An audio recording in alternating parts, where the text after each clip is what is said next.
oldies, jazz, gospel, or soca, Radio We Can See is where you need to be. 88.1 FM, WHPR. Have your own radio show. We have block time available. Call 313-868-6612.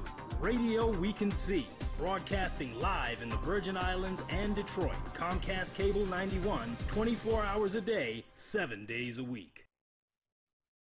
You can have your own party on TV. Party with R.J. Watkins and the TV33 family when you hold your own Facebook watch party. Connect all your friends with our friends, and we can have a watch party together.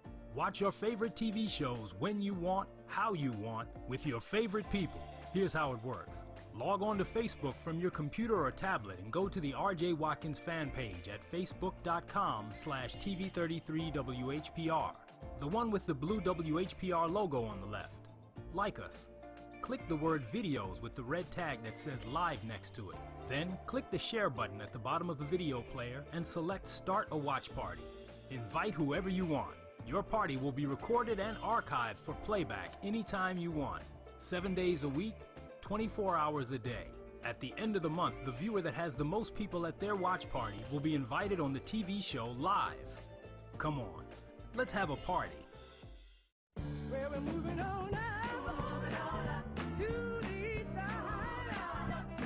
To a deluxe apartment in the sky. Come check out the new Sisters Braid 2 hair braiding and natural hair care salon located at 18070 Mount Elliott Street. Our new salon is spacious with adequate parking, Wi-Fi, and all brand new state-of-the-art salon equipment. Come meet your local hair braiders and natural hair care specialists and check out our many hair care services such as hair treatments, box braids, cornrows, tree braids, Havana twists, children's braids, natural twists, lock extensions, kinky twists, goddess locks, updos, full weaves, and more. Please feel free to visit us on the web at www.sistersbraid2.com or call 313-826-0498. Here at Sisters Braid 2, we offer exceptional care for exceptional hair. We look forward to seeing you. Sisters Braid 2 is a proud recipient of the Unity and Rebuilding.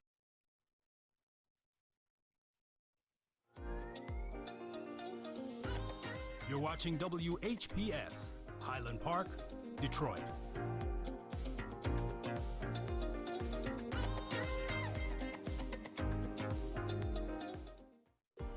The views and opinions expressed on the following show are not necessarily the views and opinions of WHPS, its affiliates, management, or sponsors.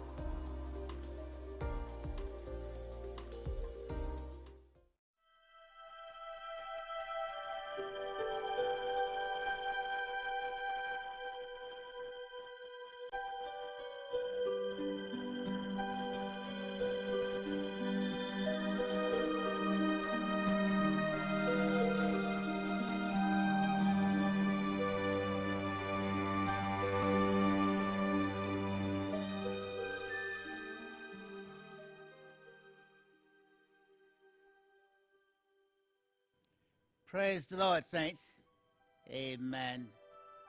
We are thanking God one more time for this opportunity on this Wednesday morning, that He have allowed us to be able to come your way, just to tell you about the goodness of an Almighty God.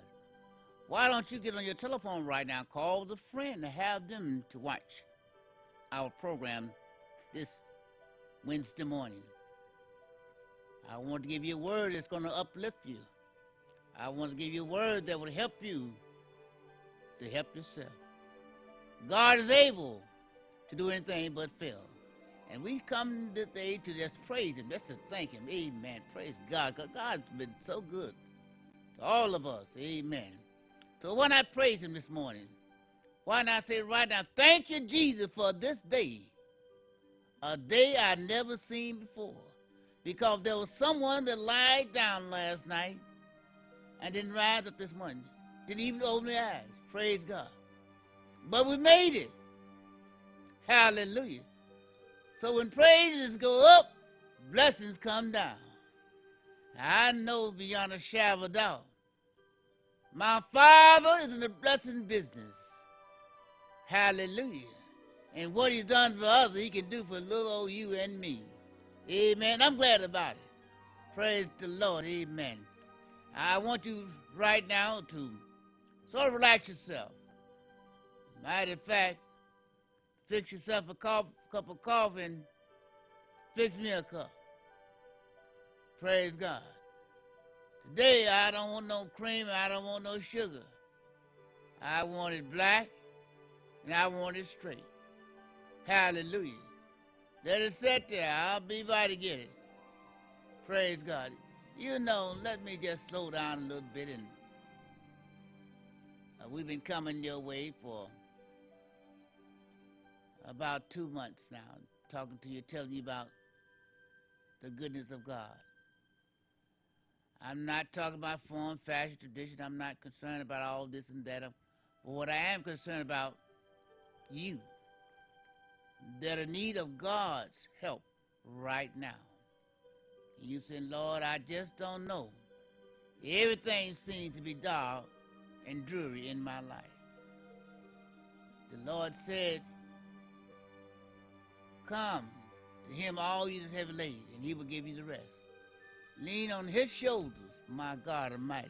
Somebody right now saying, Lord, help me. Help me, Father. God's going to help you. Amen. What you got to do first is to blot out all of the negativities about you can't, this and that.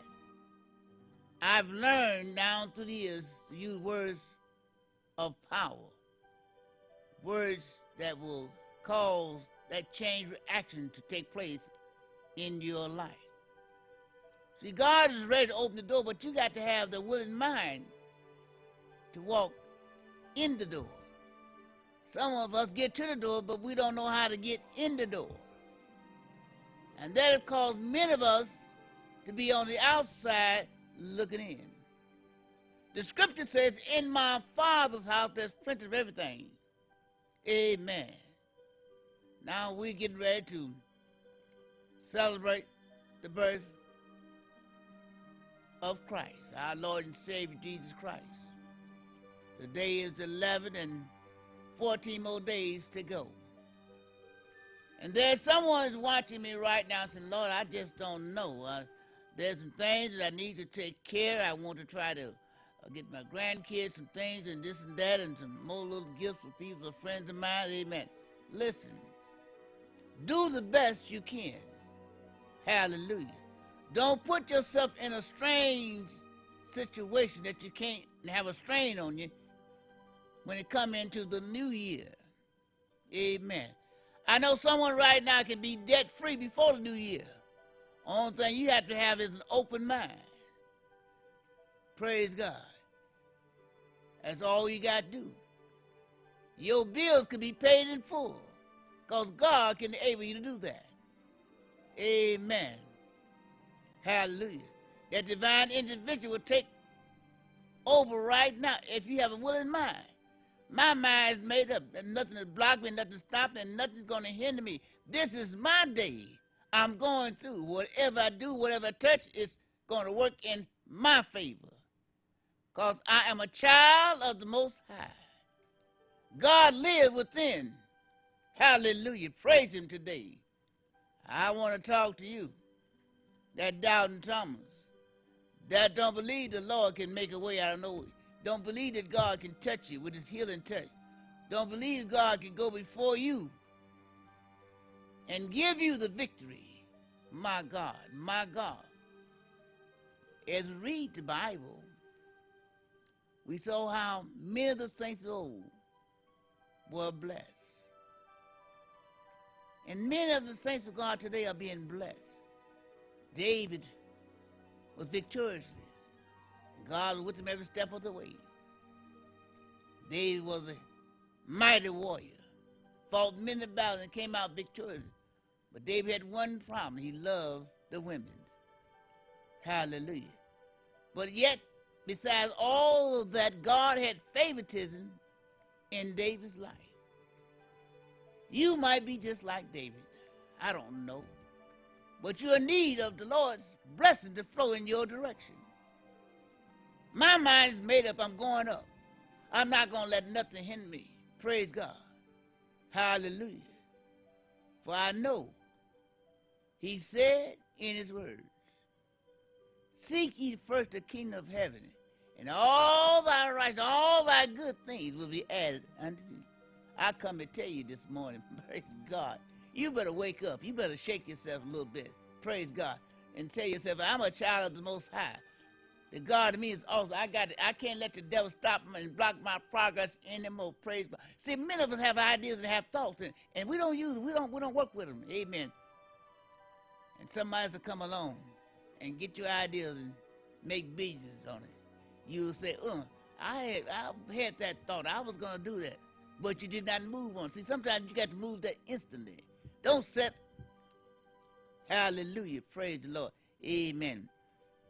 Children, saints of God, I didn't come to preach to you about dying and going to heaven, because I never died, and I don't know how heaven is. The only thing I've heard about it. But I want to stay here in this beautiful land that God has able me to be in.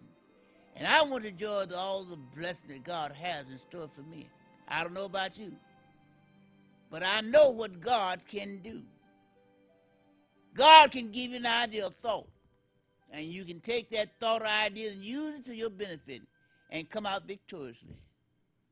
I realize today that God is, God can, and God will make a way out of nowhere. Somebody today is saying, Lord, have mercy on me. Lord, I need thee. Lord, I can't go any further because I just don't know what to do. Stop. Stop. Don't you have a relationship with him that sits high and looks down low?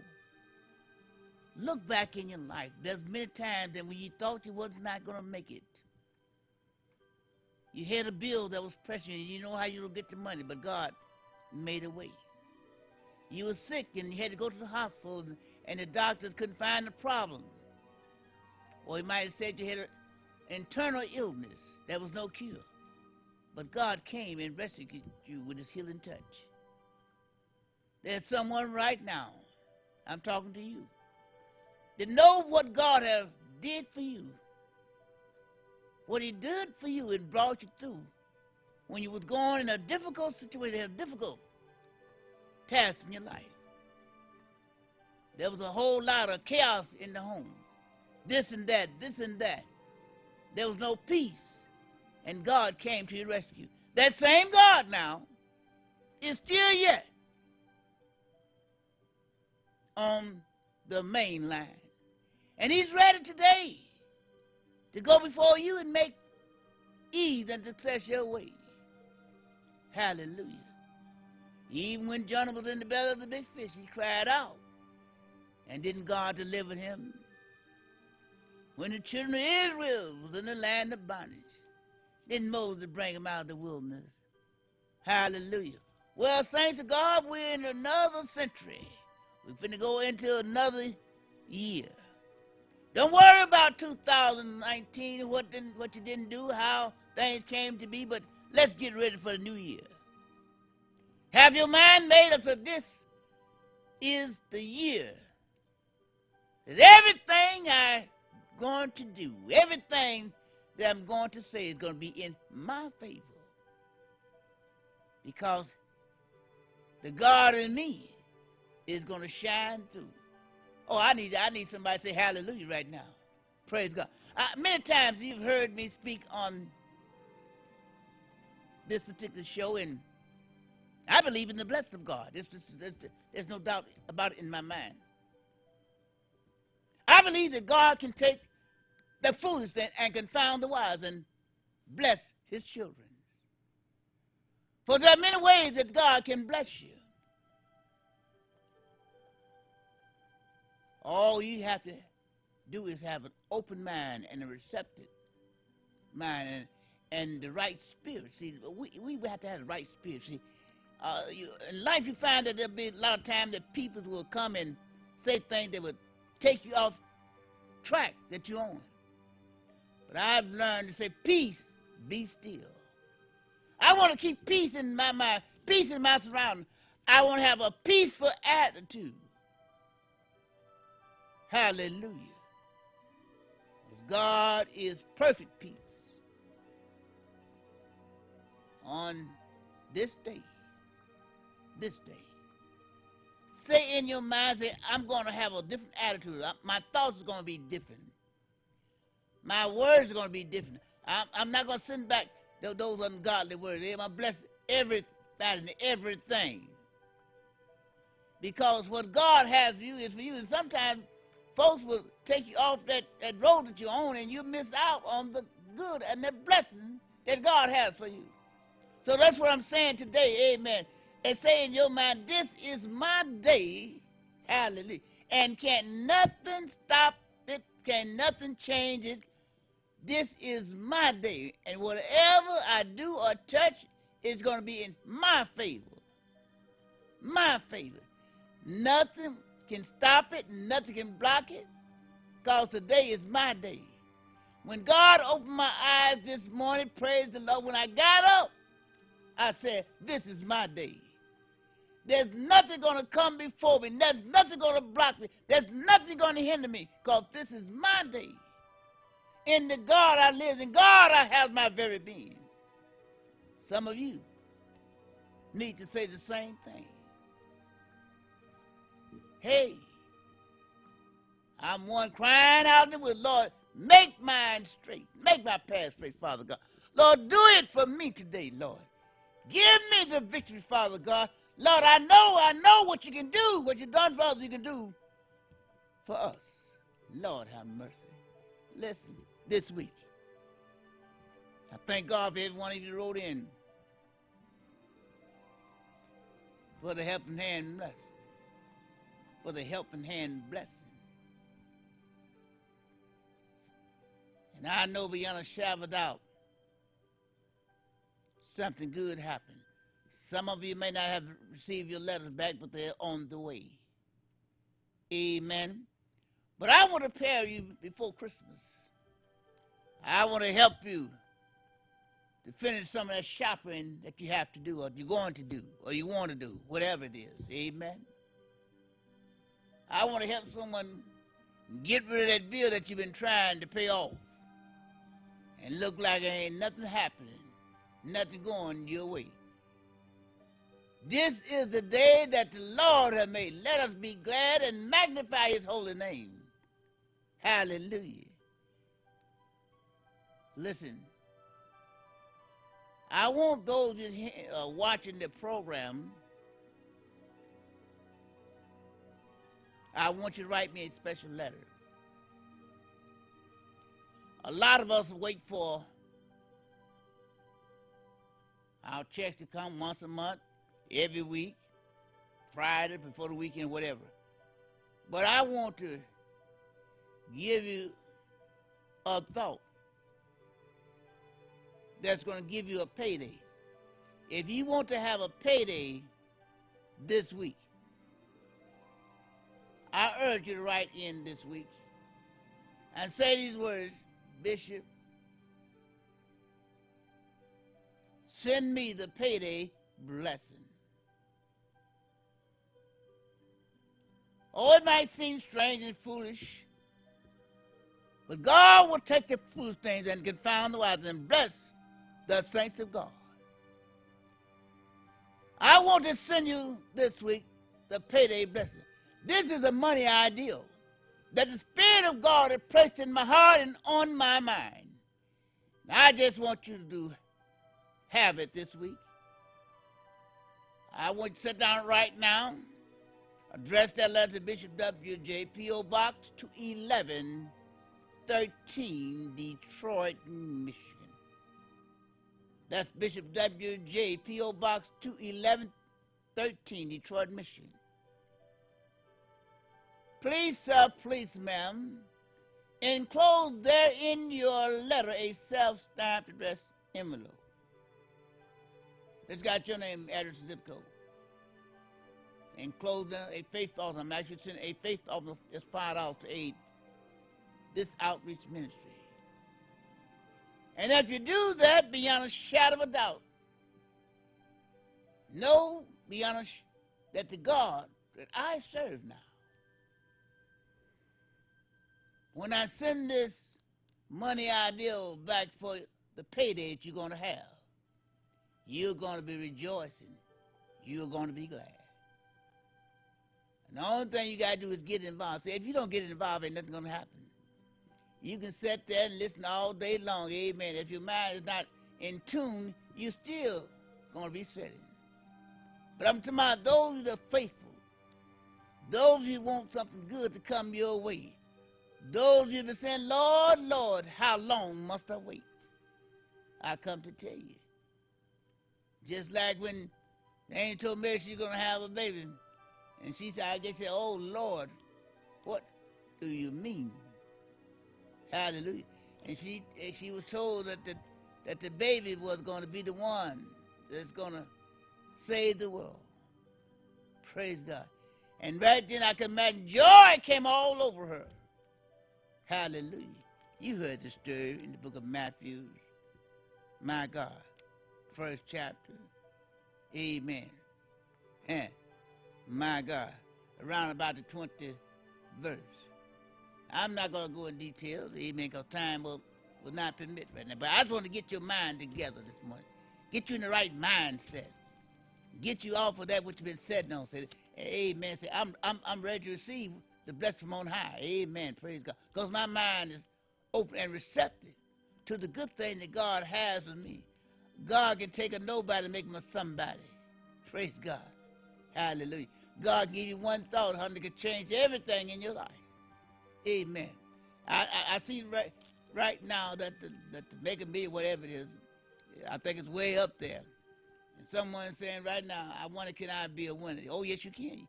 You don't know when God will tap you. It's your time. Because he's done it for others, he can do it for you. So there's nothing short about your Father. Nothing short at all. Hallelujah. He's got everything for you and I to receive. Only thing you got to do is have a made-up mind. Praise God. Amen. So I'm excited to know. Amen. I want to tell you about our service this Sunday morning here at the Divine Living at 15819 Wyoming.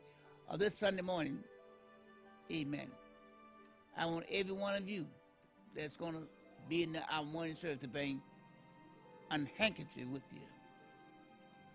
For the Spirit of God has placed on my heart to have you bring a handkerchief. I don't bring no handkerchief you blow at your nose. I'll bring a clean one, a clean handkerchief with you. Our service starts at 11 a.m. Those of you need a financial deliverance, those of you need healing, those of you that need a word from the Lord, be here this Sunday morning. The address once again is 15819 Wyoming. Beginning of the first of the year, and you will hear a little more about it, we'll open up our WJBC religious shop. We have all types of religious articles like candles, the oil, the incense, things of that nature. But I'm going to have some spots and broadcasting and giving more details about it. Amen. That's January the 1st. Amen. That's going to be on a Wednesday, a Thursday. I don't know what day it is. Amen. I think it's on a Thursday, if my memory's correct. But I want you to stop by there. It'll be at 15819 Wyoming and the religious section. And we have all types of things that will be available for you. We have things for your health, different things. I can't go into details right now, but keep that in mind. Praise God. For the Lord had placed upon my heart to open the religious counter up, amen, where we could help many of the people or saints of God that's in need. These kinds of all things that you use to help you gain more fame, you know. See, Satan is ever busy, and we got to be on guard for him. We got to be on the move, praise God. Hallelujah. And, well, we're going to have this going on, and there's some more things going to be taking place. Amen. Praise God. Hallelujah. If you want to know more about it, give us a call here at our church, 313-888-5800. 313-861-3856. We've been having a little trouble with the lines, so let's keep calling, amen. 313-861-3856. And we'll share the more information about this that's coming up, amen. Now, after the broadcast, this morning I'm going to be going to the church. I will be there, minister to the saints of God. So I have a special message that I want to share with you on this Lord's Day. Amen. And I know what the Lord God can do. And if you want to stop by, then follow your mind. I'll be there, amen, until the 1 p.m. hour. Praise God. Now it look like time is suddenly moving on, and I've enjoyed this morning being able to come your way just to tell you about him that live within me. Praise God. Hallelujah. And what you need is to get your thoughts and your mind together, shape yourself, and know that he didn't bring you this far to leave you. Amen. He did not bring you this far to leave you. Sometimes we go into a little period of time when it seems like nothing is going our way. I come to tell you this morning, hold on and hang in there. Don't let nothing block you. Don't let nothing stop you. And please, sir, please, ma'am, don't let nothing rock you. Because you are a child of the Most High, and God loves you just like he loves me and everyone else. Praise God. Hey, I know, because I know what he is to me. Hallelujah. If it was not for him, I wouldn't be able to come to you and tell you about his goodness. Today is the day that the Lord has made, and I don't know about you, but I'm happy about it. Praise God. I'm rejoiced on the inside. Amen. I ain't got no aches and I ain't got no pains. Praise God. Because my Father's a healer, and the only thing I want God to do is bless me so I can get some of that little Hirschmouth money. Praise God. And little Hirschmouth money that nobody knows about but you and the Lord. Amen. Praise God. Well, it look like time is suddenly moving on, and it's just like this. Sometimes we can say the right thing at the right time, but you know, I've been had a taste for some barbecue all yesterday, and I woke up this morning. I wanted me some good barbecue. Amen. Well, there's some places around town that have some good barbecue, but it's nothing like doing your own. So I say this evening, praise God, I'm going to light the grill and put me a slab or two on. Amen. And have me some nice barbecue with some nice coleslaw. Praise God. Amen. And I think that'll quench my appetite. Praise God. I don't know why I'm thinking about barbecue, but that's what's on my mind. Praise the Lord. And I know that somebody saying right now, said, Bishop, you done put a thought on my mind. I got to taste some ribs myself. Amen. I want to get me a beef rib and cook it real good. When you take the meat off the bone, it'll just fall when you touch it.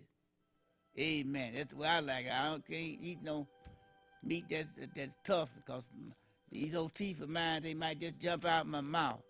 So it got to be nice. Amen. You know what I'm talking about. Praise the Lord. Amen. One lady told me, said, Bishop, you look like you don't have no teeth in your mouth. I said, I got teeth. See here? My teeth, I got teeth. Some of them just might not be mine, amen, but they're in my mouth, so they still mine, praise God. Listen, I love you, and I'm praying with you. Keep your mind open and receptive to the good thing that God has in store for you. Can't nothing block you, can't nothing stop you. This is your day. Hallelujah. This is your day. Claim it. Know it. It can happen. Today you can be an instant winner. Hallelujah. Praise God. Amen. There's many ways that God can bless, but when your mind's in shape and ready, hallelujah, in the right frame, oh, honey, you can shake that tree. Hallelujah. You can shake it. Amen. Praise. I thought about this on a little side of walk, sun and sunshine. Rise, solid, rise. Whop, like we fly. Shake it to the east and shake it to the west. Shake it to the one that you love the best. And I don't know nobody but the Lord Jesus Christ is the head of my life. We love you. We're praying with you this week. Don't forget to write me this week. At address is P.O. Box 21113, Detroit, Michigan, zip 48221. That's Bishop W.J., and we love you. And believe me, we're praying for your deliverance. And may God go before you today and bless you. Thank you, Father, for this day. And I know the victory is at hand. God bless you. And the Lord keep you is our prayer. Peace and joy belongs to you.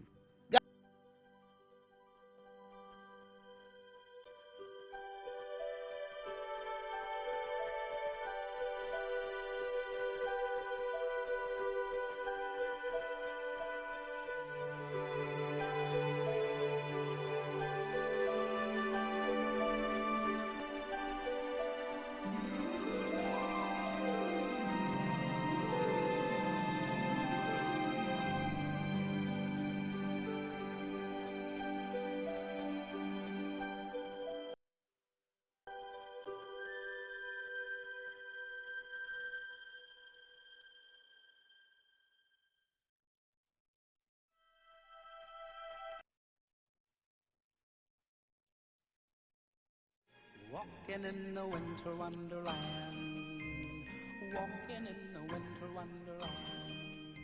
Season's greetings from the Watkins and Tyler families here at TV 33.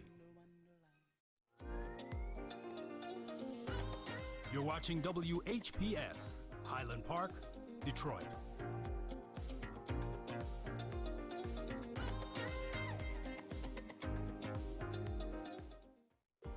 The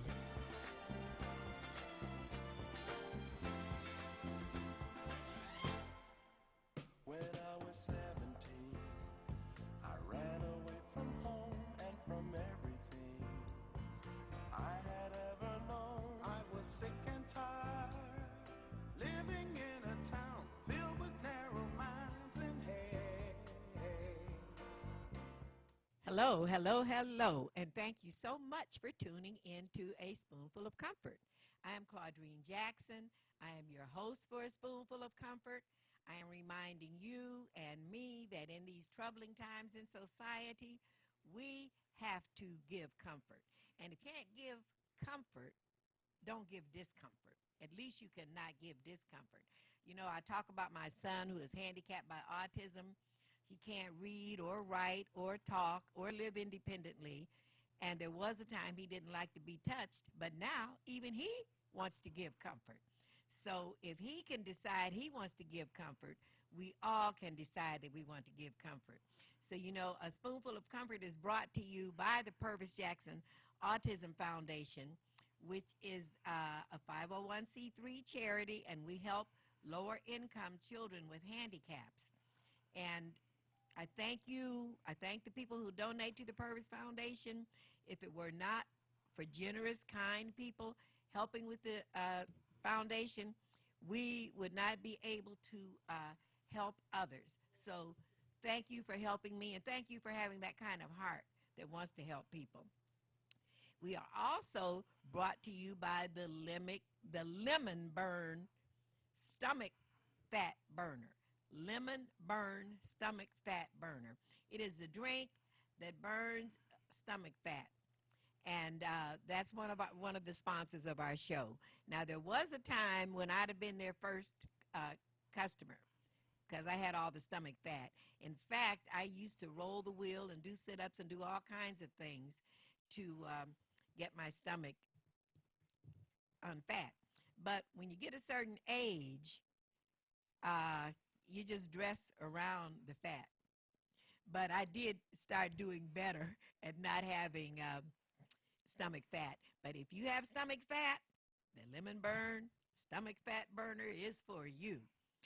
So I thank you so much for tuning in, and I want to introduce my very special guest to you. My guest today is Cindy Holmes Davis, who is my daughter. I've got to tell you about my daughter before she talks. You know, if you've seen the show before, if you've heard my story, you know that I said I went through a big depression when my son's autism was so serious that I found out it could not be cured.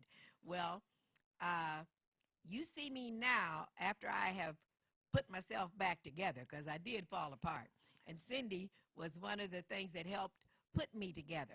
Now, she was only 17 years old, and we had role reversal. She became my caregiver, my caretaker, and she started bringing me books about children that had the same condition as my son, because I didn't think there was anybody else like that. So she would bring me the book and say, Mama, you got to read this book. It's about a child like PJ. I said, okay, Cindy, I'll read it later. Then she would come back, are you reading the book? No, I'm going to get to it later. So she would actually sit down and start reading the book to me. And then I found out that there were other children like my son. And I was one of her biggest ministry helps. She has a helping ministry, but to have helped her mother deal with the situation that I thought I could not deal with, I will be forever grateful to her for pushing me and making me come to terms with the situation, because I did not want to deal with this situation. But thanks to Cindy, I learned to deal with it. And as you can see, I survived. He survived. I survived him. He survived me. And one of the main things that I want, the points that I want to get across is when you are at your lowest point, you never feel that you're going to be back on your feet and feel good again. But life does not come without you ever reaching a lowest point. So when you're at your lowest point, remember, if you look up, you can still see the stars and you can still talk to God. So now that I've introduced Cindy, Cindy, tell us what's on your mind today. What I want to share, I've been in ministry for years. I'm ordained, but I was actually in ministry before I was ordained, and I'm a chaplain with DNC, the Detroit Medical Center. But what I wanted to share today for my contribution to a spoonful of comfort is that you can be set free for the holiday season. The Bible tells us that there is therefore no condemnation to those who are in Christ Jesus. And that's found in Romans 8:1. So sometimes our former decisions and mistakes and things of the past, they follow us like that little black cloud that we see in the cartoons. Our lack of good judgment sometimes can affect people for the rest of their life. Our poor decisions can affect us for the rest of our life. But the Bible tells us, if you're a Bible believer, that if you're in Christ, you are a new creature, a new creation. So what I want to do is just encourage you to learn from it and move forward. But then there's another important component, which is repentance. When we do things to hurt people or to affect people, if at all possible, we should go to them and we should talk to them. If it's a situation where they're willing to listen to us and we can explain why we did what we did and just show remorse. Many times that brings healing to the other person when we'll just say that we're sorry or we'll show some remorse. Don't pretend, especially if you become a Christian, you have amnesia now, that all those things you did or said never happened. No, just be humble and say, I'm a new person. I'm sorry for pain, that I may have caused you. So pride or a prideful attitude has no place in the kingdom of God. So Mother, is it something you'd like to say? Yes, about how we treat people. If we follow the golden rule, do unto others as you would have others do unto you. Treat people the way you wish to be treated. We would stay out of trouble. But we have these people that believe do unto others before they do unto you. And they are the ones that drain us. And we have to be aware that there are people that will drain us. Yes. What goes around comes around. If you remember that what you put out into the universe is what comes back to you from the universe. And when I say the universe, it starts the minute you step outside your front door. So You can disagree without being disagreeable. You can agree to disagree, and you don't have to see eye to eye to walk hand in hand. So I'm agreeing 100% with what Cindy is saying about we can control our actions because we can control our thoughts. And there's a saying that if you know better, you'll do better. Right. But unfortunately, that's not always true. I've learned that some people know better, but they've just made the choice to follow what they want to do and not the right thing to do. So John 8:36 says, he whom the Son set free is free indeed. So what I want you to do is begin to allow God to help you release those things from your past that may be hindering you from enjoying a full life and the freedom in Christ. Jesus died so that you could be free. So don't have this false thing that you have to be in this, what do they call it, when you giving penance, or you don't have to continue to make up for those mistakes and those things that you did. The Bible also tells us that godly sorrow brings about repentance. So if you are truly sorry for people that you hurt or decisions that you have made, then that's the first step right there, is knowing and acknowledging that you've caused people hurt or pain or painful situations, and then doing whatever is in your power to rectify it. There are many ways to rectify it, and sometimes you can just pray and say, Lord, show me how to bring healing in this situation. Show me how to restore it. But then we have to be ready to let God do it his way. Sometimes we ask God to do something, but we expect it to come about in a certain way. And Cindy is talking about, I had to experience forgiveness. Forgiveness for other people. If I'm forgiving someone, it does me more good than it does the person that I'm forgiving. In my own personal experience, I had to forgive my husband because we had some ups and downs in our marriage, and at some point, I just did not want to deal with him anymore. Well, I read this book by Marianne Williamson called Return to Love, and she said we have to forgive. Yes. Don't we already know that? Says it in the Lord's Prayer. Forgive us our trespasses as we forgive those who trespass against us. In other places in the Bible, it says if we want God to forgive us, we have to forgive others. But my heart was hardened. I did not want to forgive him. But he was working so hard for my forgiveness that I had to say, he is not all bad. And God is showing me something through him.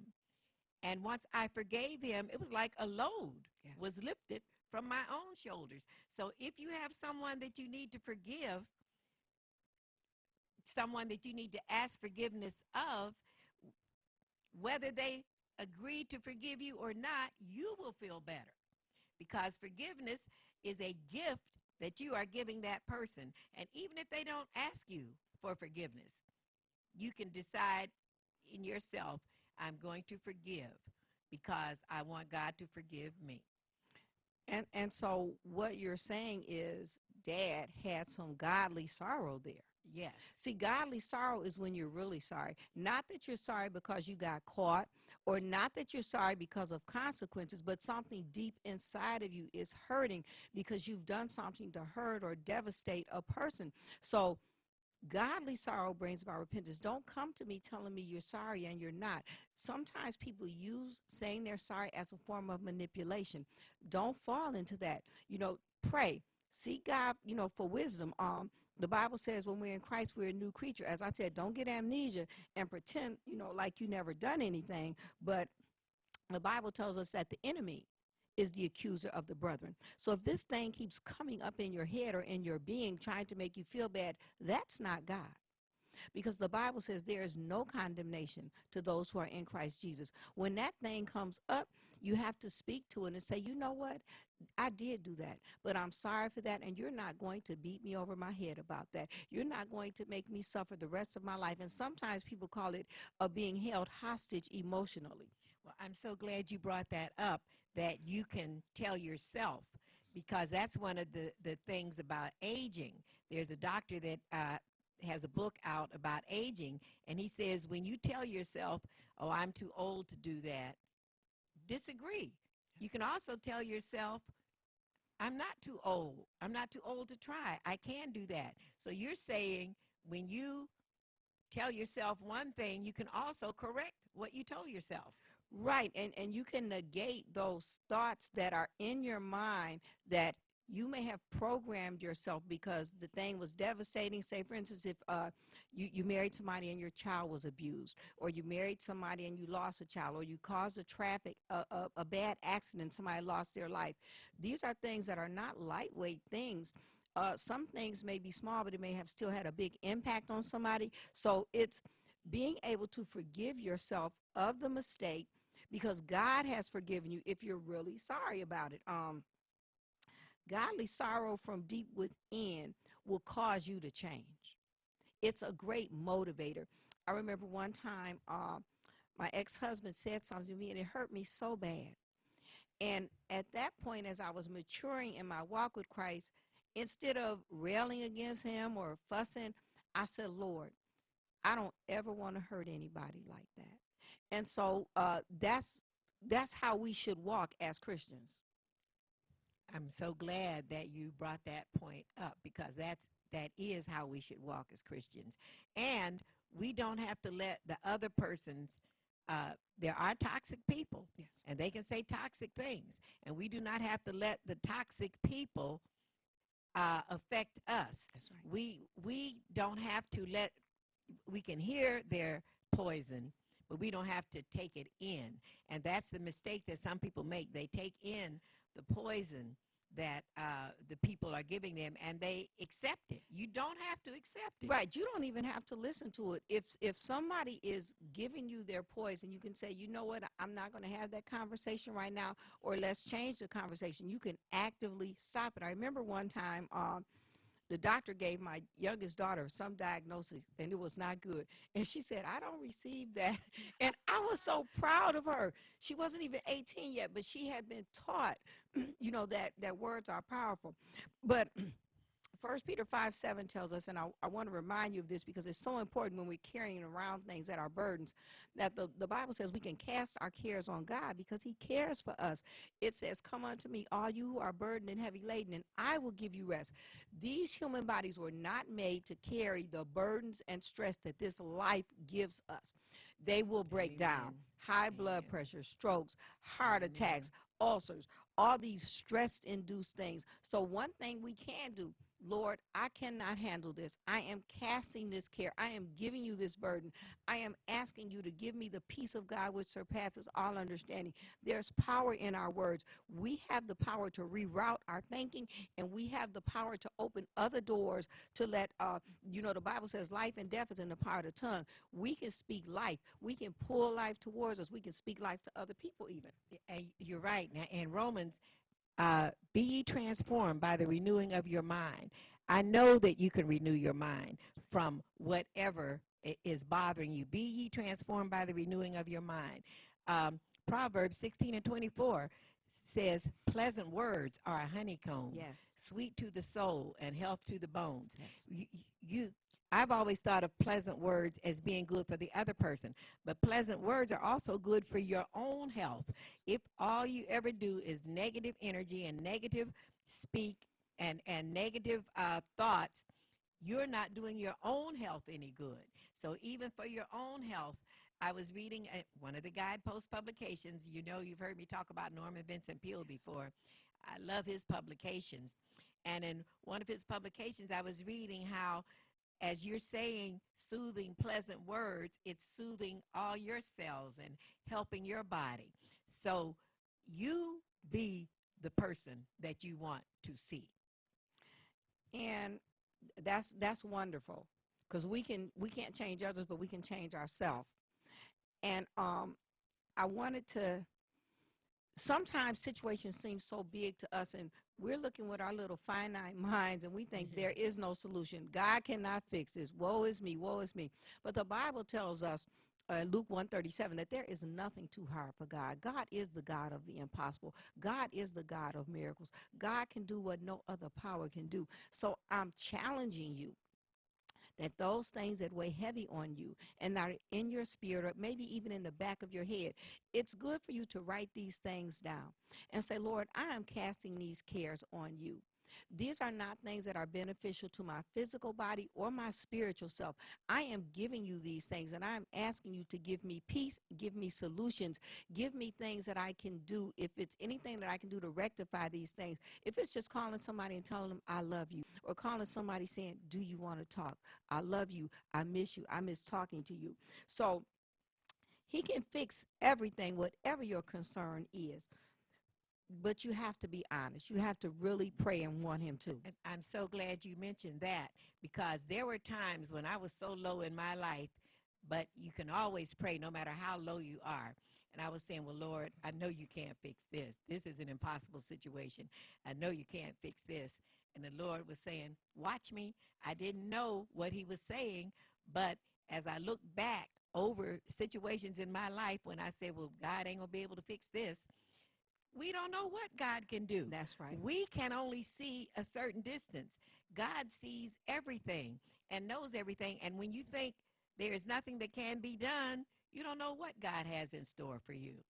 And he does it many times in a way we were not even expecting. And it was just so smooth and quick and easy. And we have spent all these years, months or years, stressing about this thing, and he just wipes it away. And that's why we have to trust him and cast our cares on him and believe his word. Believe what he's told us. Why should we not believe it? There's thousands of people with testimonies of the things that God has done for them and the things he has rectified. Thousands of people. So why do you think you're exempt? He's not a respecter of persons. What he's done for others, he can do for you. And my walk with God, in the beginning, I wanted to serve God. I always felt like I wanted to serve God. I wanted to trust God. But there were times when my faith was not as a grain of mustard seed. He says, if your faith is as a grain of mustard seed, my faith was not. I did not really believe, but God has shown me. I have seen the power and the glory and the beauty of the Lord. He has shown me what he is capable of. And he wants us to show kindness and compassion to other people. Now, I don't know if you've heard the saying, but if you are arguing with a fool, a passerby won't know who is who. They won't know which one of you is the fool. That's right. Also, you never wrestle with a pig, because you both get all dirty and the pig likes it. And there are some people that are instigating people who like chaos and confusion. And you have to recognize those people for who they are and not let them bring it into your life.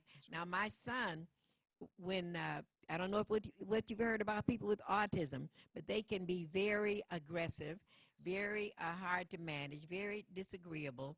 And I thought that I could not, that's one thing I thought, well, God can't change this. But he did. My son still has autism, but he's far more pleasant, far more agreeable. And at one time when I was praying for my son, I was saying, Lord, there are so many deficits, there's so many things wrong.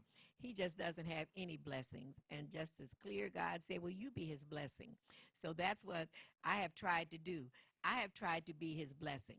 And because of being with him and other children, not only with autism, with any handicap, that's what pushed my husband and me to start the Purvis Foundation, to help children with handicaps. Because if those of us who are supposed to have all our faculties, if we have our problems, you know what children with handicaps are going through and what their parents are going through.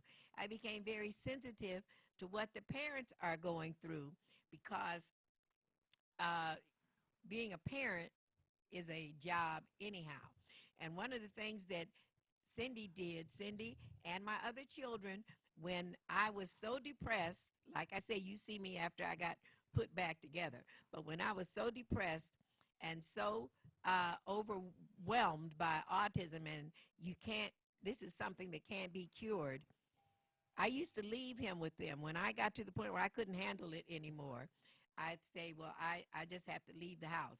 But I knew that with my children, that somebody would look out for him, and they did. So he was blessed. they were his blessing also. When I said God, he doesn't have any blessings, he was blessed with brothers and sisters. And he's still blessed with brothers and sisters that care about him, that help with him. If he ever realizes his condition, he will still say, but I was loved. He will know that he was loved. His mother loves him. His brothers and sisters love him. And love is therapy.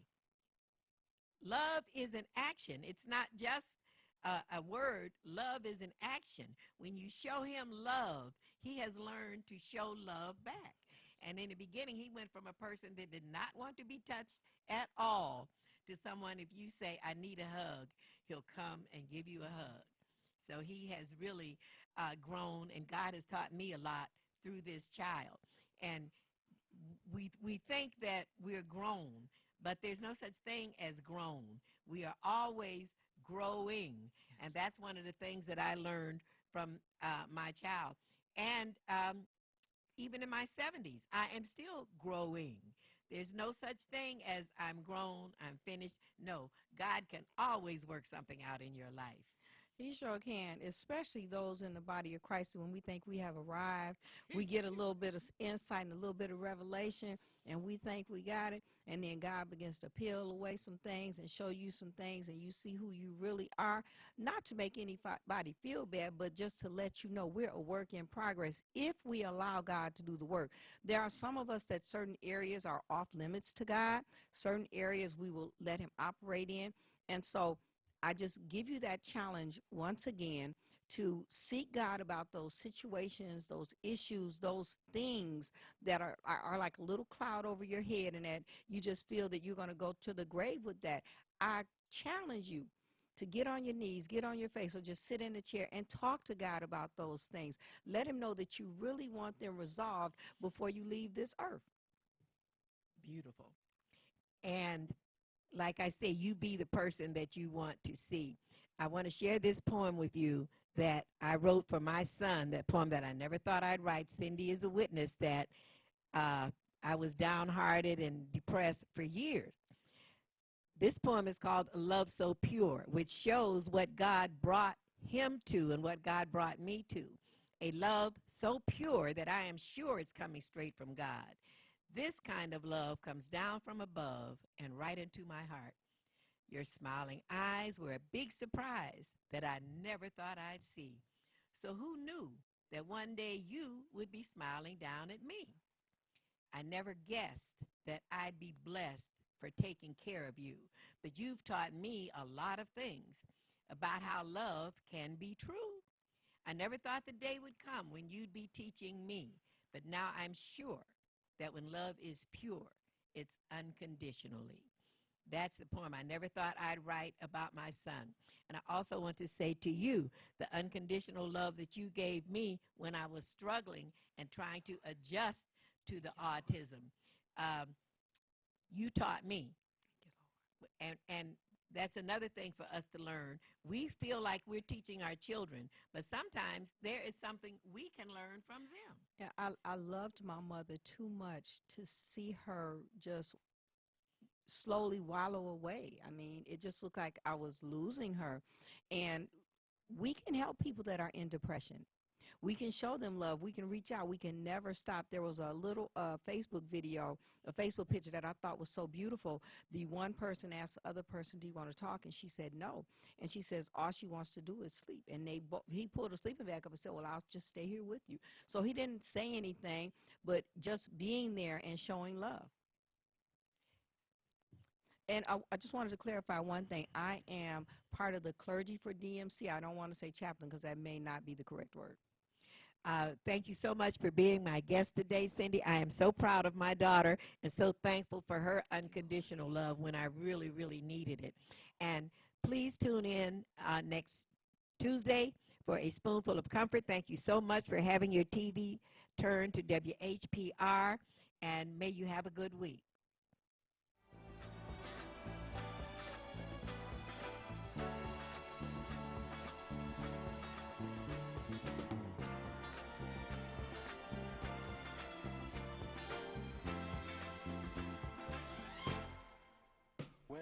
was 17, I ran away from home and from everything I had ever known. I was sick and tired, living in a town filled with narrow minds and hate. They used to laugh at me, their children called me names. I would run and hide, feeling so ashamed just for being born. The digestive system attacks and reduces belly fat as well as gives you energy. And to get yours today, call 313-868-6612. Don't forget to exercise and eat right. 107.3 FM, WVIE. How would you like for this to be you? Well, it could be.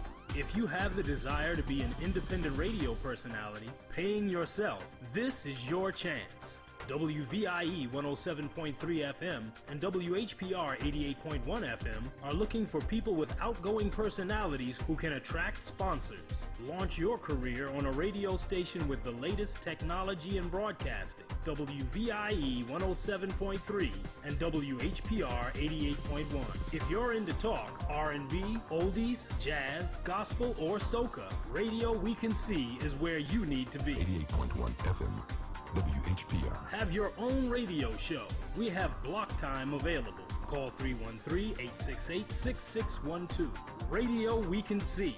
Broadcasting live in the Virgin Islands and Detroit. Comcast Cable 91, 24 hours a day, 7 days a week. You're watching WHPS, Highland Park, Detroit.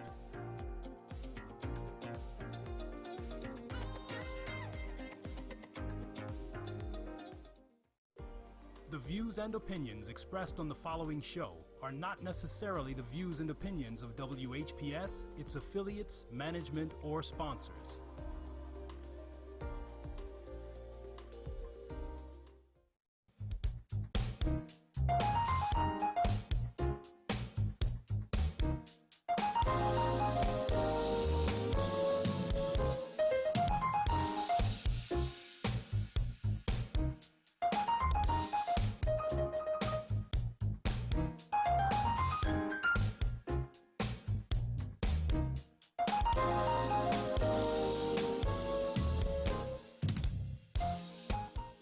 Good afternoon, Detroit, and welcome to Urban Review. This show is brought to you by the Coalition for Urban Youth and Family Development and the Center for Urban Youth and Family Development, and is sponsored by the Office of National Drug Control Policy. The thoughts and opinions expressed on this show are not necessarily the thoughts and the opinions of the Office of National Drug Control Policy or the White House. Thank you for tuning into our show today, and we have a few exciting things to talk about. The first thing that I want to share with you is that today, November the 21st, 2019, is the 44th annual Great American Smokeout, sponsored by the American Cancer Society. It is an annual event that encourages smokers to make a plan to quit smoking. For more than 50 years, since the first Surgeon General's report on health consequences of smoking, cigarette smoking among U.S. adults has declined by approximately 2/3. A report in this issue of the Center for Disease Control and Prevention, Morbidity and Mortality Weekly Report reveals that that 13.7% of U.S. adults were current cigarette smokers, but that is the lowest percentage of recorded smokers since the monitoring began in 1965. However, the report also found that there are 34.2 million adults that still smoke cigarettes, and marked disparities in tobacco use persist across the population. Smoking remains to be the leading preventable cause of disease, disability, and death in the United States. However, smokers can and do quit smoking, and today there are more former smokers than there are current smokers. Among U.S. adult smokers, nearly 70% want to quit smoking, and about 2/3 of them have actually made attempts to quit smoking in the past 2 or 3 years. Using counseling and medication increases the chances of quitting. So if you want support for quitting smoking, it's available at 800-QUIT-NOW. That's 800-784-8669. That's 800-784-8669, 800-QUIT-NOW. So let's all throw away our cigarettes and kick butts today on November 21st, 2019, the 44th annual Great American Smokeout, sponsored by the American Cancer Society. And while we're talking about smoking, let's transition from tobacco to marijuana. In the fall of 2018, Michigan voters approved the recreational marijuana, or otherwise referred to as the Adult Use Marijuana Act. The Michigan Prevention Association, in conjunction with the Center for Urban Youth and Family Development and the Coalition for Urban Youth and Family Development, and a number of other coalitions, substance abuse prevention coalitions across the state of Michigan, have developed a group of concerns and recommendations to limit the harm that is related to health and safety of our youth and our communities as it relates to the use of marijuana. First of all, I'll list out our areas of concern. There, first of all, has been a significant increase in the marijuana potency over time. The marijuana today is not the marijuana of the 1960s and 70s that many of our older adults tried during their collegiate experience. Marijuana today is a much more potent drug now than in years in the past. Today, averaging 7 to 3 times more stronger than in the 1980s. Some samples of marijuana extracts have an 80 to 90% THC level, and that is based on information that we have gained from the National Institute on Drug Abuse. And some of the negative effects of high potency THC, the risk of physical dependency, addiction, and other negative consequences increase with exposure to high concentrations of THC and the younger the age of the initiation. Higher doses of THC are more likely to produce anxiety, agitation, paranoia, and psychosis. Edible marijuana takes time to absorb and produce its effects, increasing the risk of unintentional overdose as well as accidental ingestion by children and adolescents. And that's according to the U.S. Surgeon General's advisory report from 2019. Another risk factor is that youth are more susceptible to marijuana addiction. The human brain continues to develop from birth until the mid-20s and is vulnerable to the effects of addictive substances. That comes from the National Institute on Drug Abuse. Frequent marijuana use during adolescence is associated with changes in the areas of the brain involved in attention, memory, decision-making, and motivation.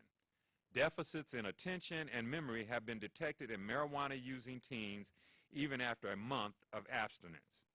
Marijuana can also impair learning in adolescence, and chronic use is linked to declines in IQ, school performance that jeopardizes professional and social achievements, and life satisfaction. Another area of concern is legalized marijuana leads to increased youth marijuana use.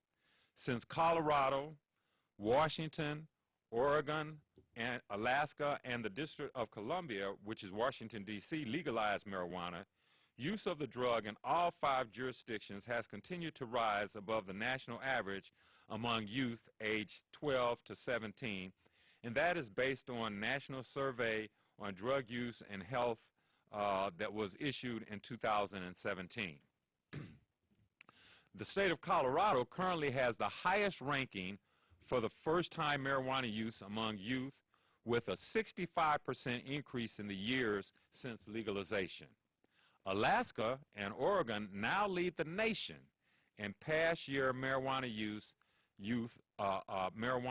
among youth that are aged 12 to 17.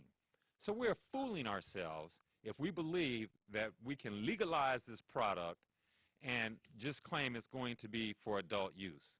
Our youth are using it, are going to use it even more, and that is evidence-based data that comes from 4 other states that have legalized marijuana.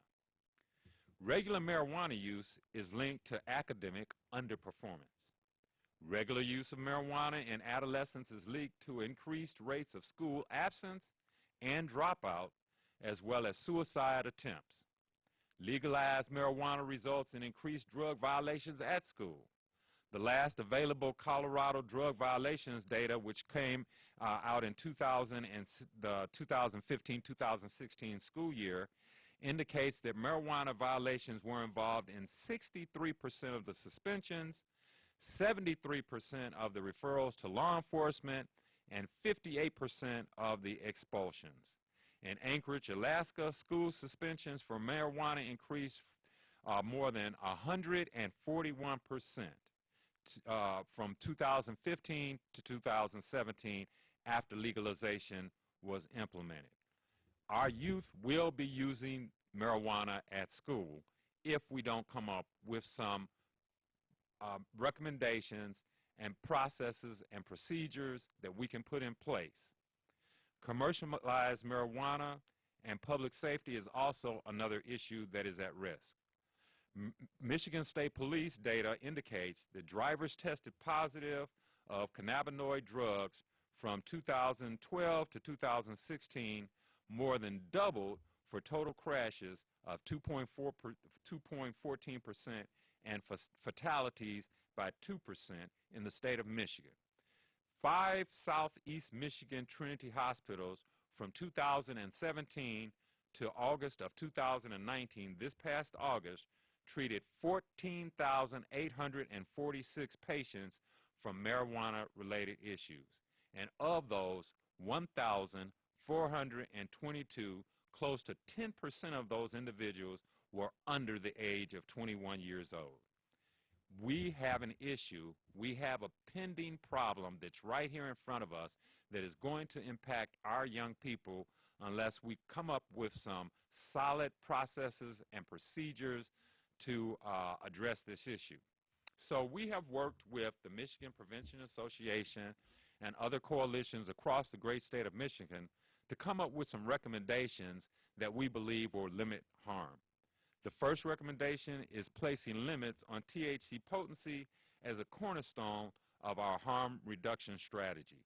After years of an open use policies with cafe-style businesses, even the Dutch have placed limits on THC potency to 15% in any product, and that is reported by the BBC. Placing stringent rules, fines, penalties, and legal action against those businesses and/or individuals who sell, give, or otherwise participate either knowingly or through irresponsible practices therefore should have known their participation in providing marijuana to youth under 21 years of age. The fat-soluble properties of THC and its affinity for building up in the fat cells of the brain affects learning and life success, including employability. So we must make it a very, very intense crime for anyone to sell, give, or otherwise participate in a youth obtaining and being able to utilize marijuana. A third recommendation is that we have standards for concluding impairment under marijuana should be broad and not limited to a specific level of THC marker in the blood. There is a significantly limited time frame in which THC markers stay in the blood. At the same time, being fat soluble, there is an accumulation of THC in the brain affecting the brain functions on an ongoing basis. So therefore, we should have standards that conclude impairment under marijuana that goes beyond levels of THC markers in the blood. Our fourth recommendation, a dedication of resources to 3 public service campaigns dedicated to 1, preventing and reducing youth marijuana use, 2, health concerns of marijuana use during pregnancy and breastfeeding, and number 3, risk of driving under the influence of marijuana. The earlier youth begins using marijuana, the higher the potential of negative cognitive and developmental effects,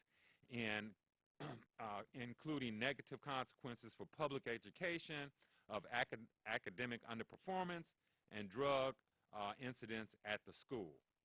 Additionally, a woman's use during pregnancy may be associated with heart defects and or stillbirths and or developmental challenges, decreased growth, impaired cognitive function, and decreased academic ability for that child.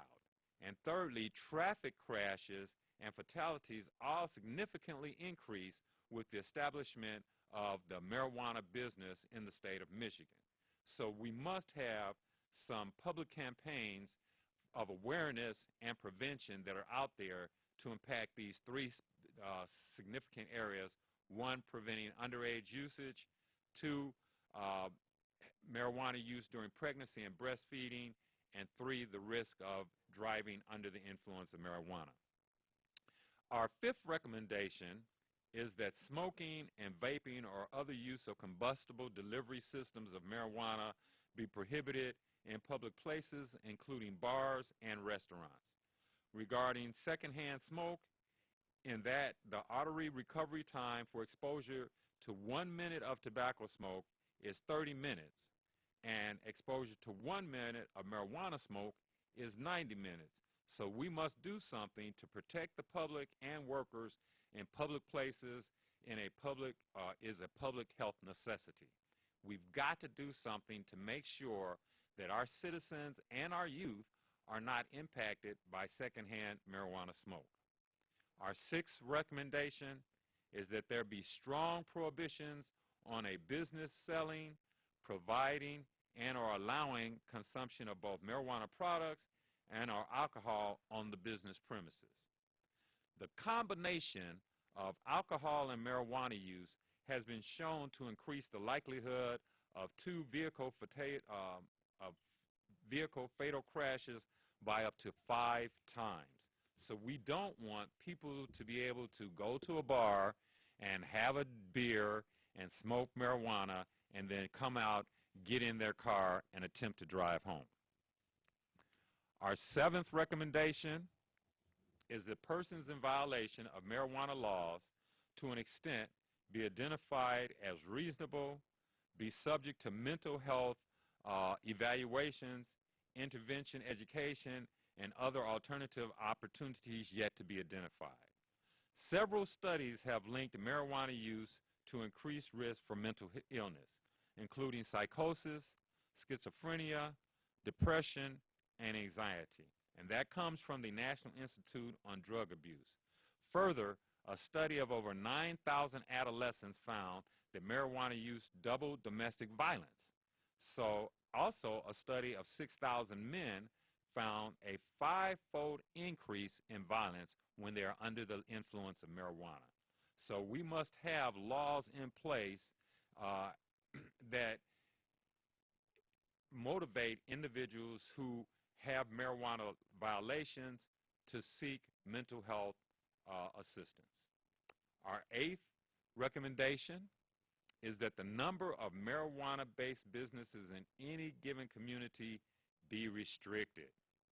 We discovered through an environmental scan that here on the east side of Detroit, within a 22 square mile radius, there are 35 marijuana dispensaries. Under further investigation, we discovered that of those 35 marijuana dispensaries, 17 of them are not legally licensed.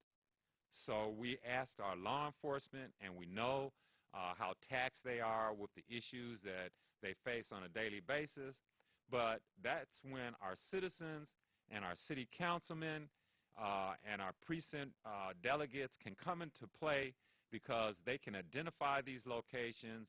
They can check with Councilman Tate to determine if they have the appropriate licensing, and if not, they can refer these locations to law enforcement for further investigation and possible violations being placed upon them. So there's a role that each and every one of us can play, and that doesn't mean that we have to run up and kick open the door. We can be driving by in our car, use our cell phone to take a picture of that location, and then contact the appropriate authorities within City Council to determine if that location is authorized to be functioning in the role of a marijuana dispensary. And then also, our ninth recommendation is that there be appropriate labeling on all marijuana packaging and products that, one, identifies the level of potency that marijuana is, and secondly, that it has the Surgeon General's warning that marijuana use can be harmful to your health, just like the warning is on a package of cigarettes. When you go to the liquor store and you pick up a bottle of liquor, you know whether you're buying something that's 40% alcohol, you know whether it's 80 proof, you know whether it's 90 proof, or you know whether it's 151 proof, because the label indicates that. That should be the same situation with marijuana, and those labels should be correct. So as I indicated, we've worked very closely with the Michigan Prevention Association and other coalitions across the state of Michigan to come up with and identify these areas of concern and to develop the recommendations that we feel will impact and make a difference in regard to these issues. So we want you to share these recommendations and these risks with your city councilman. And if you'd like to get a copy of this document, please contact the Coalition for Urban Youth and Family Development. We can be reached on telephone at 313-340-3101. Once again, that's 313-340-3101. You can also contact us by email by sending an email to CUYFD. That's C as in coalition, U as in urban, Y as in youth, F as in family, D as in development, CUYFD at CUYFDcoalition.org. And if you send us a note, we will forward you a copy of these recommendations and risks. And we plan to share this information with Governor Whitmer and also the folks from LARA, that's the licensing and regulatory agency here in Michigan that is developing the policies that are associated with the sale, distribution, and use of marijuana across the state of Michigan. So as we prepare to go to our commercial break, we just want to once again let you know that if you'd like to get a copy of these concerns and recommendations, please call our office at 313-340-3101 or send an email request to CUYFD at CUYFDcoalition.org and share this information. We are putting together a group of individuals, of concerned citizens from here in southeastern Michigan that are attempting to set up a meeting with the governor, with Governor Whitmer, to share our concerns, to share our recommendations. There is also a group from the school superintendents across the state of Michigan, and then also the Michigan Prevention Association will be sending in a group as well. All of us planning to meet with the governor and share our concerns and our recommendations for a management of the adult use marijuana that has been approved by the voters here in the state of Michigan. So we're going to go to commercial break, and we'll be right back after this break. Thank you for watching Urban Review.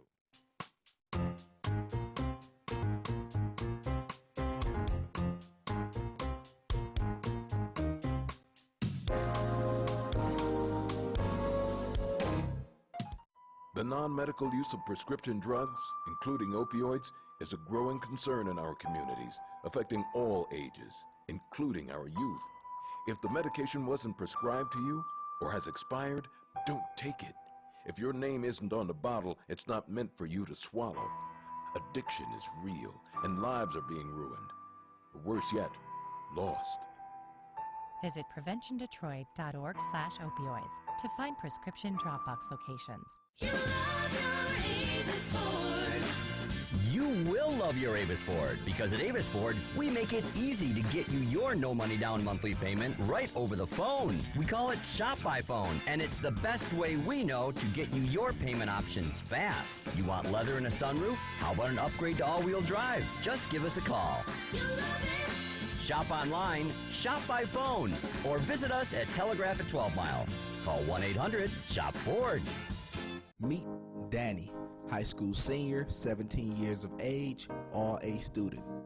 Danny is just now finding out he scored 1,490 out of 1,600 on his SAT. Danny's friend decided to ask, "How did you do it?" Danny replied, "I believe every day is a test. To fail or succeed, you choose." The effects of vaping is the one test that Danny chose not to study for.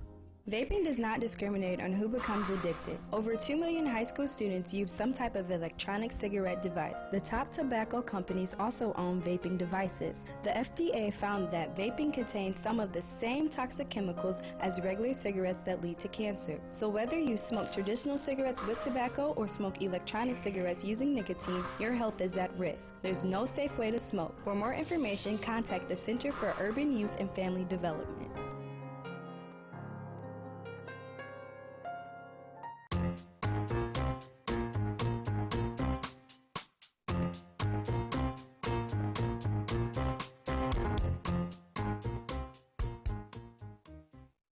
Welcome back, and thank you for watching Urban Review. As we get ready to come to a close of our show, we just want to wrap up with a few announcements. As you know, the month of March in 2020 is the month for good parenting. That's Parenting Awareness Month. And so I thought I'd give you 7 steps to good digital parenting. A lot of us are facing a world where our children are constantly on their mobile devices and their laptops and their iPads, and so we want to be able to do some good digital parenting. So the first tip that we have, or the first of the 7 steps, is to 1, talk with your kids.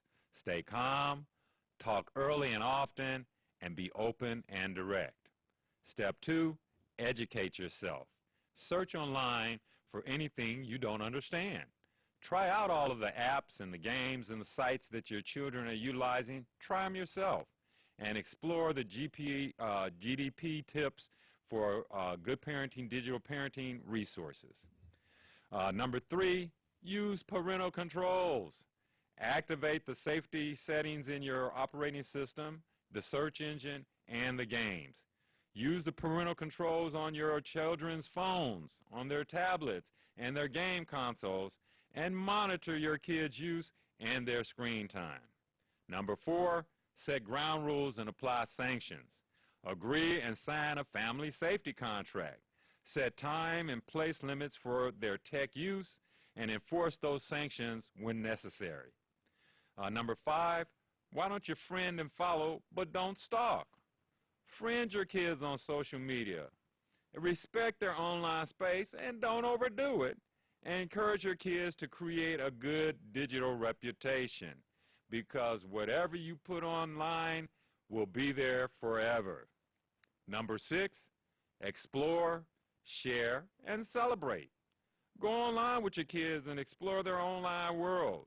Take advantage of new ways of communicating and learn from them and have fun.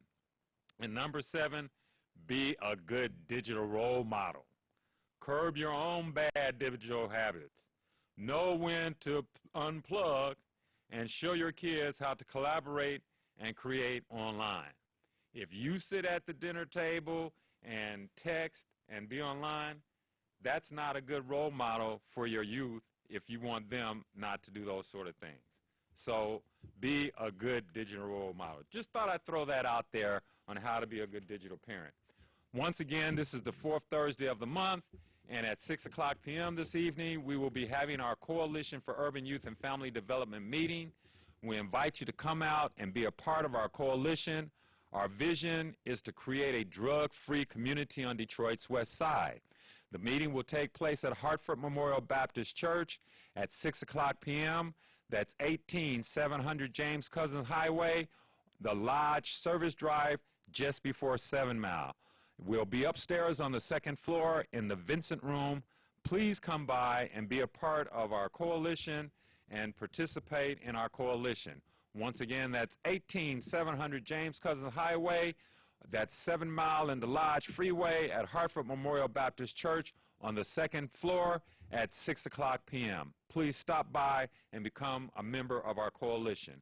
And as I wrap things up, I would like to ask you to always remember the same things that I say at every meeting that we have on this station, and that is, remember the words that Nelson Mandela said to himself for 27 years during his captivity, to keep resilient and to keep moving forward. Out of the night that covers me, black as a pit from pole to pole, I thank whatever gods there be for my unconquerable soul. In the fell clutch of circumstance, I have not winced nor cried aloud, and under the bludgeoning of chance, my head is bloodied but unbowed. Beyond this place of wrath and tears looms but the horror of the shade, and yet the menace of the years finds and shall find me unafraid. For it matters not how straight the gate, how charged with punishment the scroll, I am the captain of my fate and the master of my soul. And last but not least, when you're up against some trouble, meet it squarely face to face. Plant your feet, set your shoulder, lift your chin, and take a brace. And when the worst is bound to happen, in spite of all that you can do, you may fail, but you may conquer, so see it through.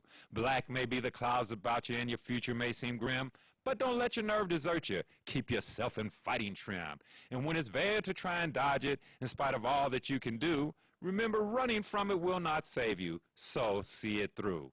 Even hope may seem but futile when with troubles you're beset, but remember, you're simply facing what other men have met.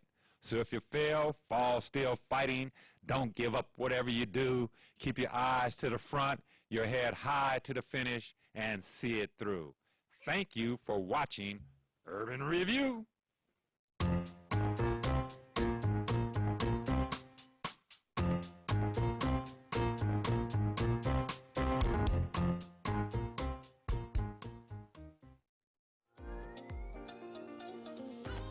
You're watching WHPS, Highland Park, Detroit.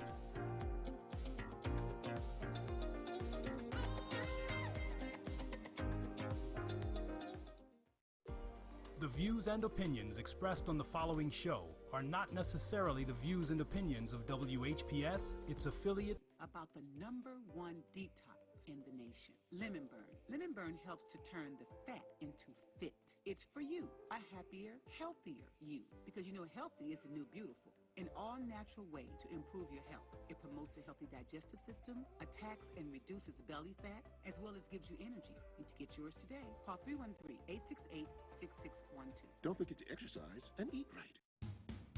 I pledge to stay drug-free. I plan to stay drug-free. I pledge to stay drug-free. I pledge to be drug-free. I pledge to stay drug-free.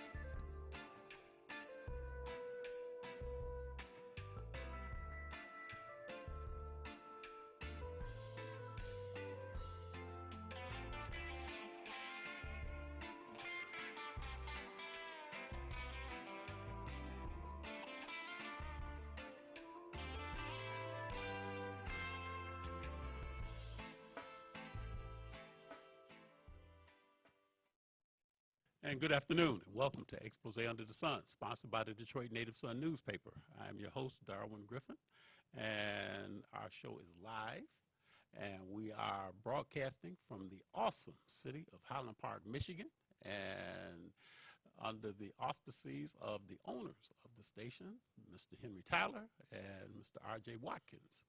And you are watching us on TV 33, WHPR. Our website is www.tv33whpr.com. And if you'd like to call in, our show is live. Our phone numbers are area code 313-868-0342, 313-868-0351, 313-868-4336. And as is stated earlier, we are sponsored by Lemon Burn.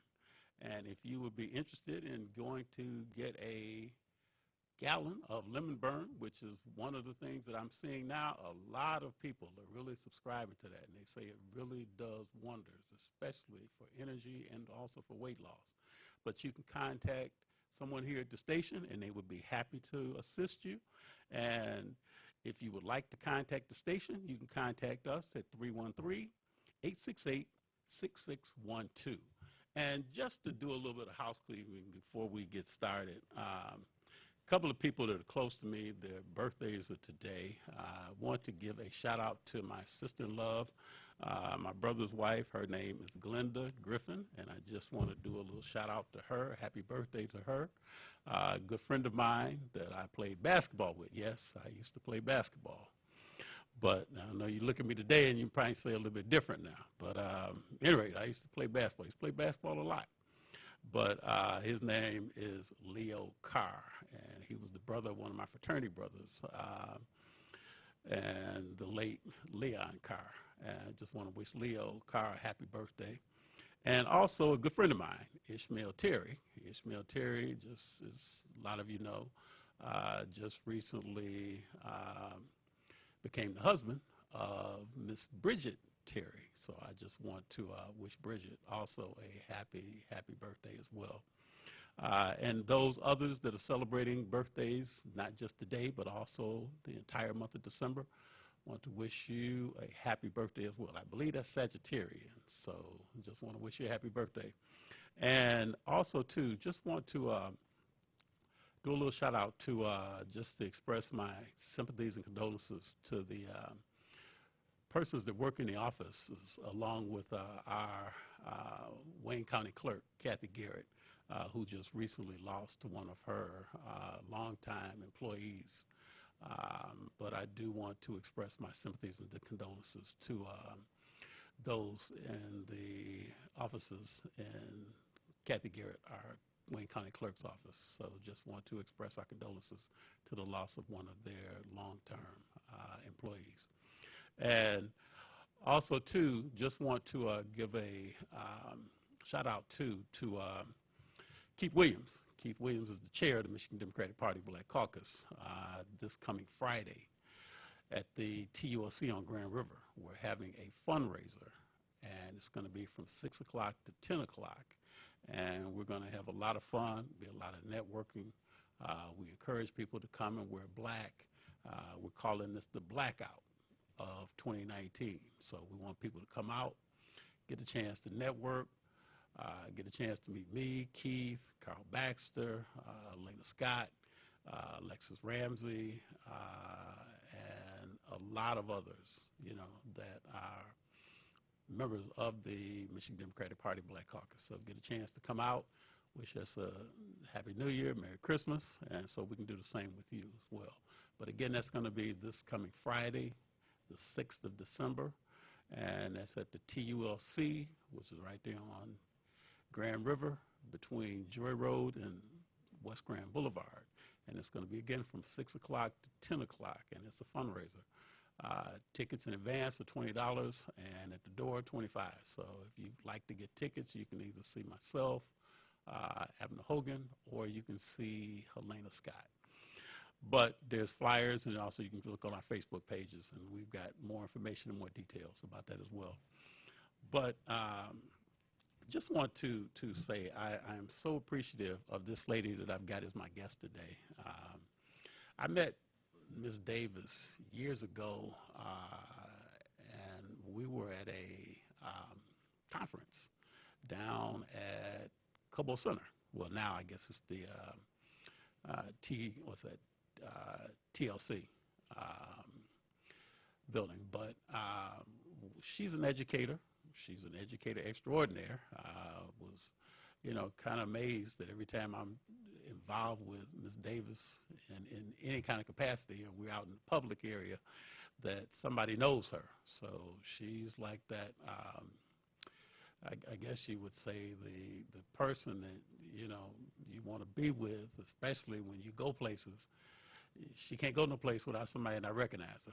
So she is the person that if you're in education, you probably know her. If you're in education, you may have also been under her tutelage. And just as I am now, she is the administrator for the SAT and the ACT tests that a lot of high schoolers are taking in order to get into college.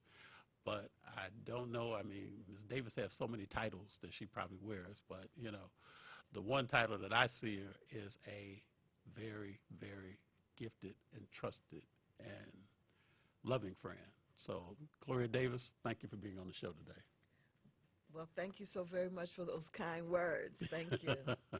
But now, I know this coming, tell a little bit about Gloria. Your background in education is extensive. Just give a little bit of a bio about what Gloria Davis means to the field of education. Well, I know what the field of education means more so to me. I love watching people learn, whether they are children or adults. I love watching someone coming from the unknown into the known, which is oftentimes an improvement of their personal lives, their personal sense of who they are. I've been in the field of education for over 40 plus years now. And in actuality, I began my field of education when I was, according to my parent, approximately 5 years old, 3 or 4 or 5 years of age. That wasn't that long ago, right? No, it wasn't that long ago. I was teaching the dog how to count. I'm sorry. Teaching your dog teaching how to our count. family dog how to count. And my mother's gone on now, but my brother, who's still with us, swears up and down that the dog started to respond. And so I just love education, and even though I'm the youngest of my siblings, I had to always be the teacher when we played rock school. Always had to be the teacher. And I know that I have the ability to have done anything from the field of medicine to engineering to anything that I had wanted to do, but I wanted to be a teacher. Now, most teachers that I know usually have a student that was one of their prize students. Did you have a prize student that you would like to, you don't have to mention his or her name, but a student that really meant a lot to you and pretty much like represented the reason why you were and remained in the education field? I've had several students like that. I've never birthed a child, but I have a student, and I don't mind saying her name.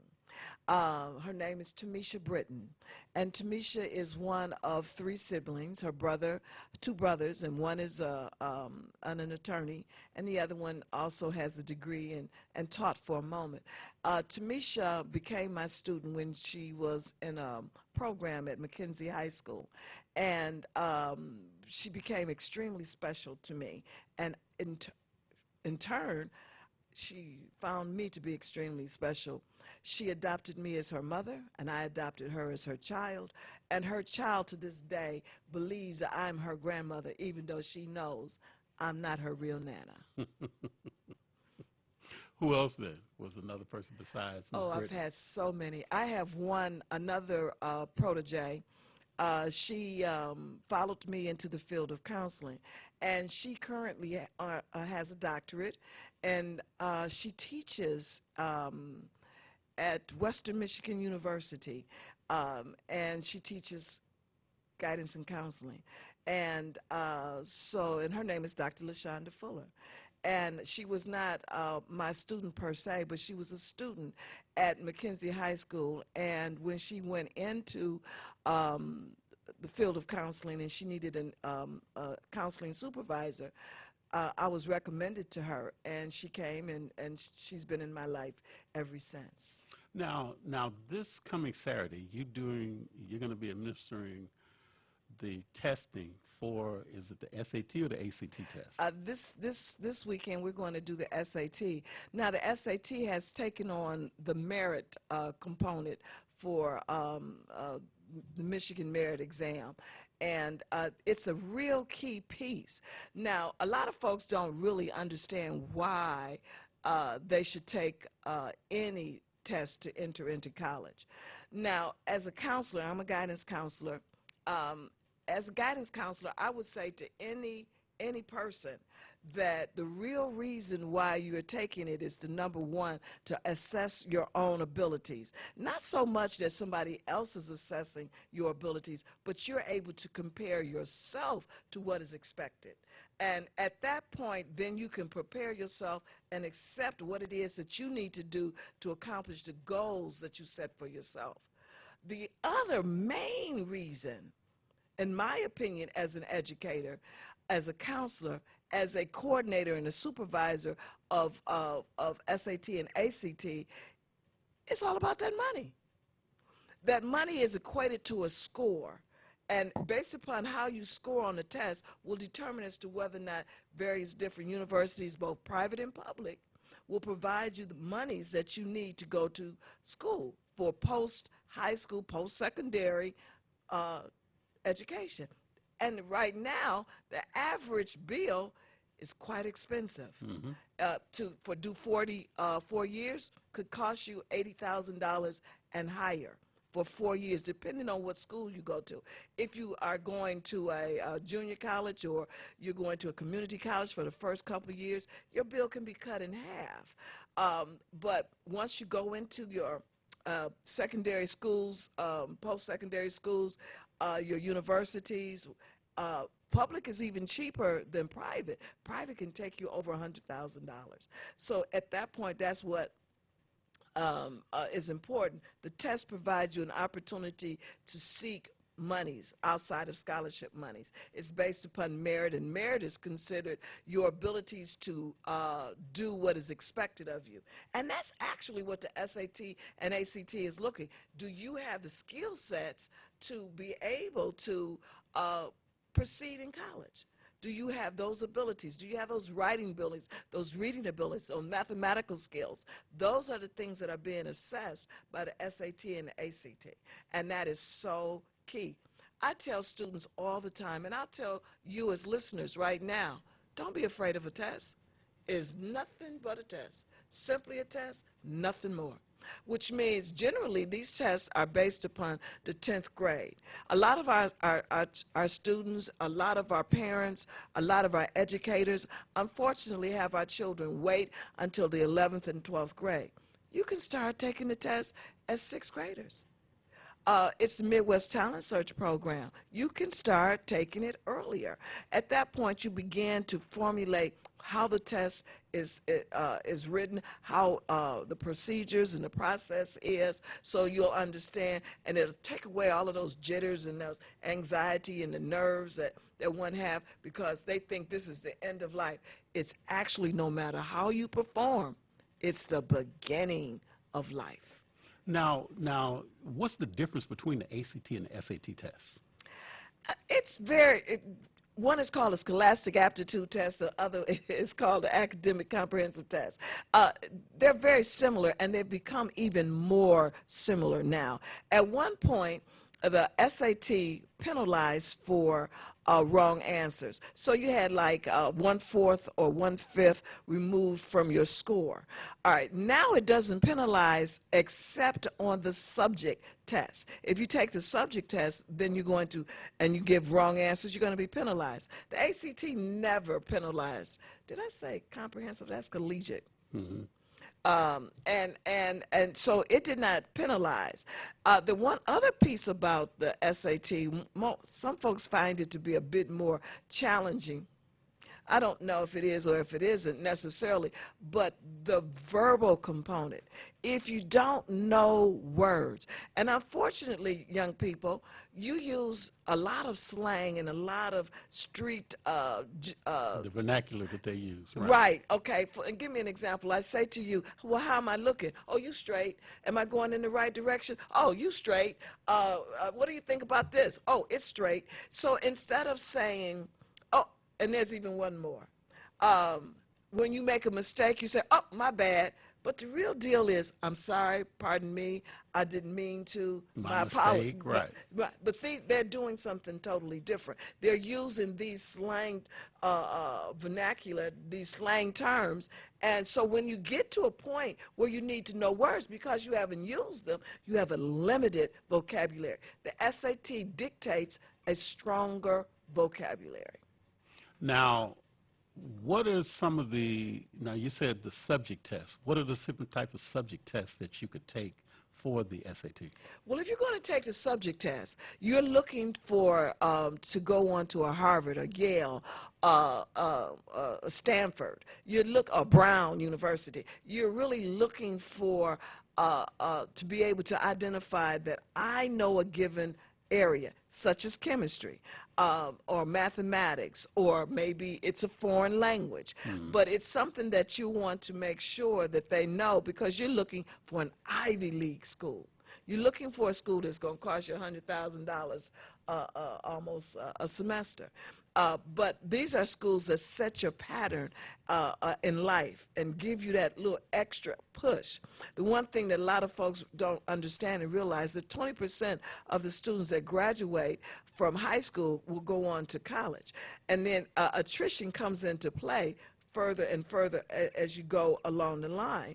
So it's sort of like the star basketball player of your high school team becomes a member of the collegiate team, and the star of the collegiate team goes on to the pros. So it's sort of like that kind of thing. But students who go on to college will make and have opportunities that are greater in life as far as finances and experiences, cultural-wise, as far as travel, even the type of positions that they'll have in life. The one thing that you've got to be aware of, which we are, and even I am at this stage in my life, and that is you're going to have to go to work to make some form of money as for survival. And no one wants to go and do something that's a drudgery. You want to go and do something that you enjoy because you got to get up and do 40 hours. Yeah, because a lot of people look at a difference between a job and a career. It's a difference. And there's a big difference. It's a big difference. You see, a career will have a number of different jobs within it. A job is a task. It's what you're going to do at one point. In a career, in my career, I could have begun as a paraprofessional. I could have moved on to become a teacher. I could have moved from the teacher to become a department head. Moved on from becoming a department head to becoming in management, being a principal, assistant principal, going on to be a supervisor, going on to be superintendent of schools. That's a career. Now, with the SAT or the ACT, now, if a student wants to take either of those exams, are there some schools that require them and some schools that don't, or they may require both, or either or how's that done? Well, most schools will accept both. The difference, as I indicated, is with an Ivy League school, or a Big Ten school such as University of Michigan. Or Michigan State. Okay. And which means at that point, certain curriculums within would dictate that a subject test would put you a little further over the edge. Okay. You got to take a look at Big Ten schools have a number of people that are applying. So I may have 3,000 folks applying for 40 seats. Gotcha. So how do I distinguish myself among this big old crowd of people? So that pretty much like encourages a person to do as best as they can. Always do your best. Always. Now, what are the acceptable scores when you're taking the test? What are the scores that the college recruiters are looking for? It depends on the school. All right, it depends on the competition that the school is dealing with. So you have 36 on which is a perfect score on the ACT, 1600 on the SAT. So the school would determine that. Some of them have a formula. Are you the first in your family to go on to college? Okay, if you're first generation, they may give you an extra point for here. If you are attending a school in Detroit that is a comprehensive high school and not a magnet school, they may give you a point here. If you are graduating in your top 10 of your class, you may get a point here, and they add all of those things together. So once those things are added together, then at that point, that can tip the scales on your behalf. So a number of different things will vary based upon that.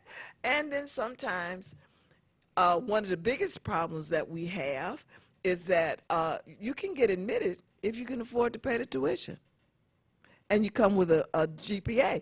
The bottom line is a lot of children that are urban students, children of color, they don't have all of that finance, and they don't have some of the support behind them, and they may not have attended a magnet school, so they may not have had a chemistry class, or they may not have had a calculus class. And even though some of those, there are only 3 or 4 questions in calculus on the test, there's still a lot of algebra, a lot of geometry. A lot of our children don't have scientific calculators and understand how to use those things. Those are the kind of things that increase their pacing, increase their accuracy. Some of them don't even have dictionaries. A lot of our children are now used to social media things. So going on Google. That's exactly where I was getting ready to go. They go to Google. How do you spell frenzy? And they're in a frenzy. So, you know, and being able to sound out a word and being able to take from the known to find the unknown is a lot of the concerns that our children have not been trained in. Now, in the few minutes that we have left, a student that's getting ready to take the ACT or the SAT test, what should they do to prepare? Let's say it's the night before the test. What should they do? Go to bed. Go to bed, relax. And see, one of the things that is a misnomer, and that is that you can study necessarily for the test. You can't really study for it. You can review. And the reason why I'm saying this is because the test is based upon the 10th grade level. So you should have learned all of what's on the test. If you're an 11th grader, if you're a 12th grader, you should have been exposed to all of those things at that point. So you go back and you review the formulas. You go back and you review the 8 parts of speech. You go back and you take a look at some of the scientific factors and you review. But you cannot just go in there and crash. So this is my concept. This is my understanding. Being a test center supervisor for over 30 years and being familiar with the ACT and the SAT, one of the biggest concerns is that we don't review in a timely manner. And if you continue taking care of the business as a student, as a learner, then you won't have any problems. You won't have any. You want to go to bed. You want to get up in the morning and be fresh. You know, we don't know if scientifically this has anything to do with it or not, but they say that banana kind of helps. Eat a banana. Eat a banana. If you don't do anything else, it'll give you some nourishment, and it'll keep you going throughout. At that point, and be on time. Wear comfortable clothes. Make sure you have the batteries in your scientific calculator. Bring your pencils, your number 2 pencils, not mechanical pencils, number 2 pencils with erasers, and be on time. Did I say be on time? Be on time. Now, the test usually lasts about how long? The test in itself is 3.5 hours. However, there's a preparation time up front that could be anywhere from 35 to 45 minutes. And then, of course, then you have time at the end in which you have to collect all materials. You also have a couple of breaks in the middle. So you should plan, if with the SAT you arrive at 7:30 a.m., you should be complete by noon. If you are taking the writing component, then you'll be finished by 1 o'clock. That gives you an idea and concept where you are. And the timing is somewhat similar with the ACT. You arrive at 8 o'clock if you're taking the writing component. Now, a lot of our students don't want to take the writing component. But I encourage all to take the writing component. So you could opt out of taking the writing component. Oh, listen, you have to pay to opt in at the beginning. But see, what you have to be aware of, there is a lot of writing on the collegiate level. Right. So if you are not able to write or assess your writing, then you're going to have difficulties. This is what this is doing in the beginning. Remember, I began with, this tells you what you are able to do. This tells you what you need to prepare yourself to do. It's not so much that they're assessing whether or not you can, a college wants you. It's what you want. If you're able to do that, then guess what? The college will not choose you. You will choose what college you want. You'll choose the college. And that's the important part. That's so the you can have those options. Gloria, I've got to have you back on the show again. I appreciate you, appreciate the time that you took, and I hope that any of the students that are preparing to take the SAT or the ACT will take some of this valued advice that this educator has been giving you. So as she said too, review, and get a good night's rest before you take the test. Again, I do want to thank you for coming on the show. This show is sponsored by the Detroit Native Son newspaper, and if you'd like to get a copy of the Detroit Native Son newspaper, you can pick them up at Kroger supermarkets, and you can contact Ms. Valerie Lockhart if you'd like to advertise in the Detroit Native Son News, and you can contact her at area code 313-457-5944. Again, hope to see you Friday at the TULC with the Michigan Democratic Party Black Caucus under the auspices of Keith Williams, our chair. And definitely make sure you let somebody know that you really, really care about them. And check in on people. Check in on your relatives, check in on friends, because you never know when somebody may need that one little bit of a phone call or a knock on the door to say, hey, we love you. We just want to check to make sure that you're doing well. Again, this is Darwin Griffin. I'm signing out. We'll see you again next week. Same time, same station. Peace.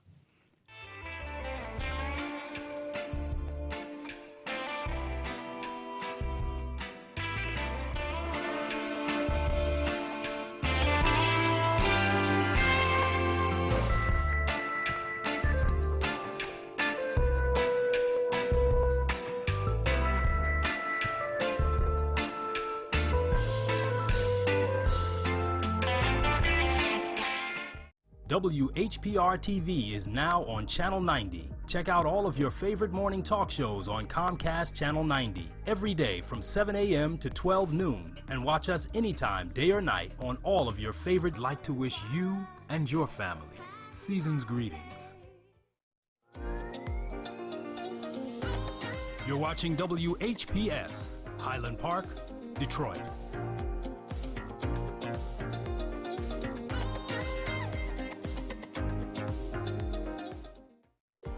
The views and opinions expressed on the following show are not necessarily the views and opinions of WHPS, its affiliates, management, or sponsors.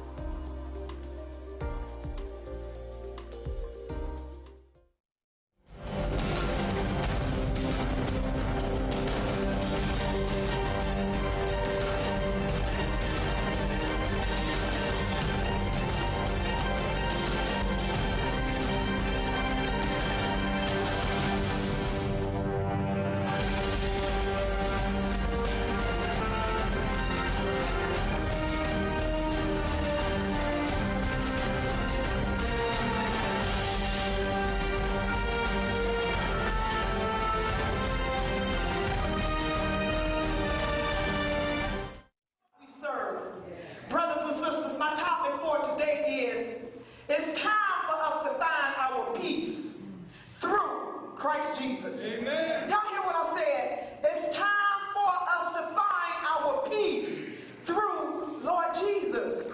You know, we living in this evil, mean, wicked world. How many of you know how wicked this world is? How many of you know how evil this world is? Everybody's trying to find a peace of mind. Everybody's trying to find something that'll make them feel better. But I'm going to tell you, the only thing that's going to make you feel better is Christ Jesus. Everything else are temporary fixes. And I cannot emphasize that enough. You know, that's why so many people have turned to other things. That's why so many people use drugs. Because drugs give them a temporary, okay, I feel good, temporary. That's why so many people turn to alcohol, because it makes them feel good, temporary. That's why so many people turn to fornication. Amen. It makes you feel good, temporarily. So many people turn to pornography. So many people are being consumed by this evil force that the devil has sent out on the planet Earth. Amen. Do y'all hear me? God is wearing me out with this message that must be synced into your innermost spirit. Y'all got to get this message. It's the only way that we're going to survive in this mean, evil world. We need Jesus. Amen. The only way we're going to survive this evil that's plaguing the world. Brothers and sisters, you know it has to be a demonic force to make somebody rape a 9-month-old baby. Amen. I was reading this article. 2 full-grown men raped a 9-month-old baby. How sick can you be? It has to be a demonic force. Nobody in their right mind would do something so cruel. And then they have the nerve to videotape it. You know that's satanic. That's sadistic. That's demonic. See, they don't know that it's an evil force that's plaguing the whole planet Earth. Amen. And see, it has seeped in through all this modern day technology. See, technology is good in a sense, but in another sense, it has allowed the evil of the devil, these demonic forces, to enter into this planet. Amen. And see, if you're not hearing the word of God, you don't know what's going on. The devil is trying to kill, steal, and destroy. Yes. I was reading another article, these sickle cycles gang rape the dog. Oh, Lord. Is that sick? Y'all know we living in evil, demonic times. These people are sick. That's why I plead with you to bring the children. We got to help save these babies. My heart has been crying for these young people. I'm tired of reading about these young people going missing. And nobody's doing anything about it. The media is saying very little about it. Over 75,000 African American women and children have gone missing this year. And nobody's saying anything about it. And it might be more than that. This is how you get that spiritual anointing, brothers and sisters. You got to know the Word of God. See, the devil don't want you to learn the Word of God. He don't want you to know the Word of God. This is how you fight that devil back. You can't fight him fist to fist. It don't work that way. Because we're not wrestling with flesh and blood. Amen. Go to the next slide. Go to the first slide. The book of Ephesians. It tells you who we're wrestling with. If you have your Bibles open, you can turn to the 6th chapter, verses 12 and 13. God is telling us here, for we wrestle not against flesh and blood. Even though it's flesh and blood that's doing it, but see, it's these demonic forces that get into people. And if you don't know it's a demonic evil force, you welcome it on in. And you do these terrible things to people. Then the devil sits back and laugh. He sits back and laughs. And that's what's been happening in this world. And it has not gotten better. Amen. It's getting worse. Yeah. All of this human trafficking and sex trafficking, this stuff is real. Yes, Lord. Girls, ladies, they even snatching the guys now. Everybody, be on the alert. I don't know why they're not telling you this more on the news. But I'm going to make my members aware. It is a demonic force that's going around, allowing these people or getting in their minds to snatch these little girls up, snatching little babies. It don't matter what age. They snatching little newborn. What in the world is wrong with these people? this demonic force. That's what it is.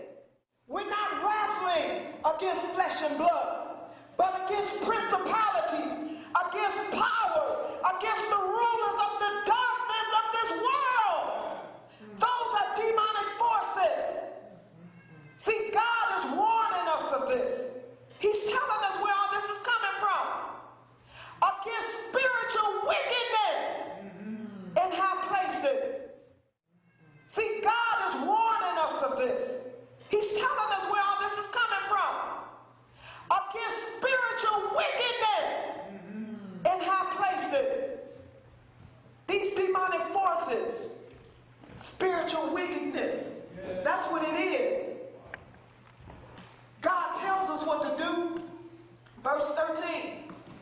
Wherefore take unto you the whole armor of God. Amen. You got to be armed up spiritually. I put a posting on Facebook about a week and a half ago, and I've been pleading to the parents to get your children armed spiritually. Whatever church you're going to, you tell your pastor to anoint your child with some oil. That's why I put oil on all these kids when they come up here. And I'm praying that God will protect them. Do you know what that oil represents? It's a physical representation of the Holy Spirit. It's a physical representation of God. That's what it is. So when you have that oil on you, you take it with you. Know that you're taking God with you. This is a spiritual battle that we're fighting. It ain't a physical one. It's spiritual. So we got to fight it in a spiritual way. Wherefore take unto you the whole armor of God, that ye may be able to withstand in the evil day. Are we living in the evil day? Yeah. When I was growing up, it wasn't as evil. No. It wasn't as evil. I remember one of my coworkers asked me last year, she said, Taylor, how would you like to be 15 all over again? I said, are you crazy? In this day and time? Be 15? Oh, no. These kids have too much to contend with. Amen. I wouldn't even want to be in my 20s in this day and time. Amen. They have too much to, we didn't have to contend with all of this. Parents, as I always say, monitor what your children watch. On TV, there's a lot of corruption, whole lot of corruption. And having done all, you stand. If you don't think that these demonic spirits can control you, let me show you a biblical example. Go to the next slide. Mark chapter 5, beginning at verse 2. Jesus restores a demon-possessed man. That's what this is all about. When Jesus got up out the boat, a man with an impure spirit came from the tombs, the graveyard, to meet him. This man lived in the tombs. No one could bind him anymore, not even a chain. This man was so demonic. Listen to me now. He was so demonic, so filled with the demon. You know, the devil will give you strength too. Y'all do know that, right? But it'll be a negative strength. It'll be a destructive strength. This demon-possessed man, the devil had given him so much strength, nobody could restrain him. They put chains on him. Even the chains couldn't hold him back. Isn't that something? Yeah. Wow. Even chains. Not even a chain. Verse 4. For he had often been chained, hand and feet, but he tore the chains apart. Isn't that something? This man was so possessed by the devil, he tore the chains apart and broke the irons on his feet. They had iron chains on his feet. He was even able to break those. No one was strong enough to subdue him.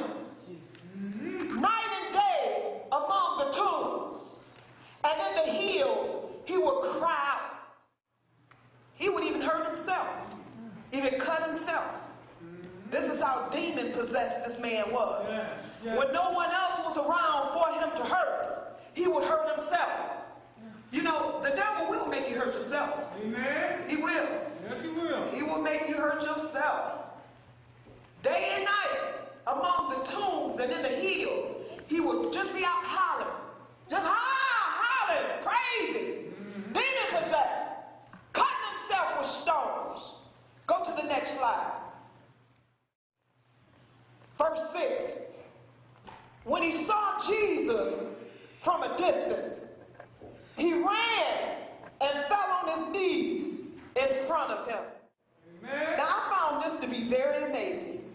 Even this demon-possessed man knew where his help was. Now here, folks, we're not even supposed to be demon-possessed. Amen. Do we know where our help lies? Amen. Do we know that Jesus is the answer? Amen. Do we know that when problems come into our life, our help is Jesus? Amen. Amen. This demon-possessed man knew that.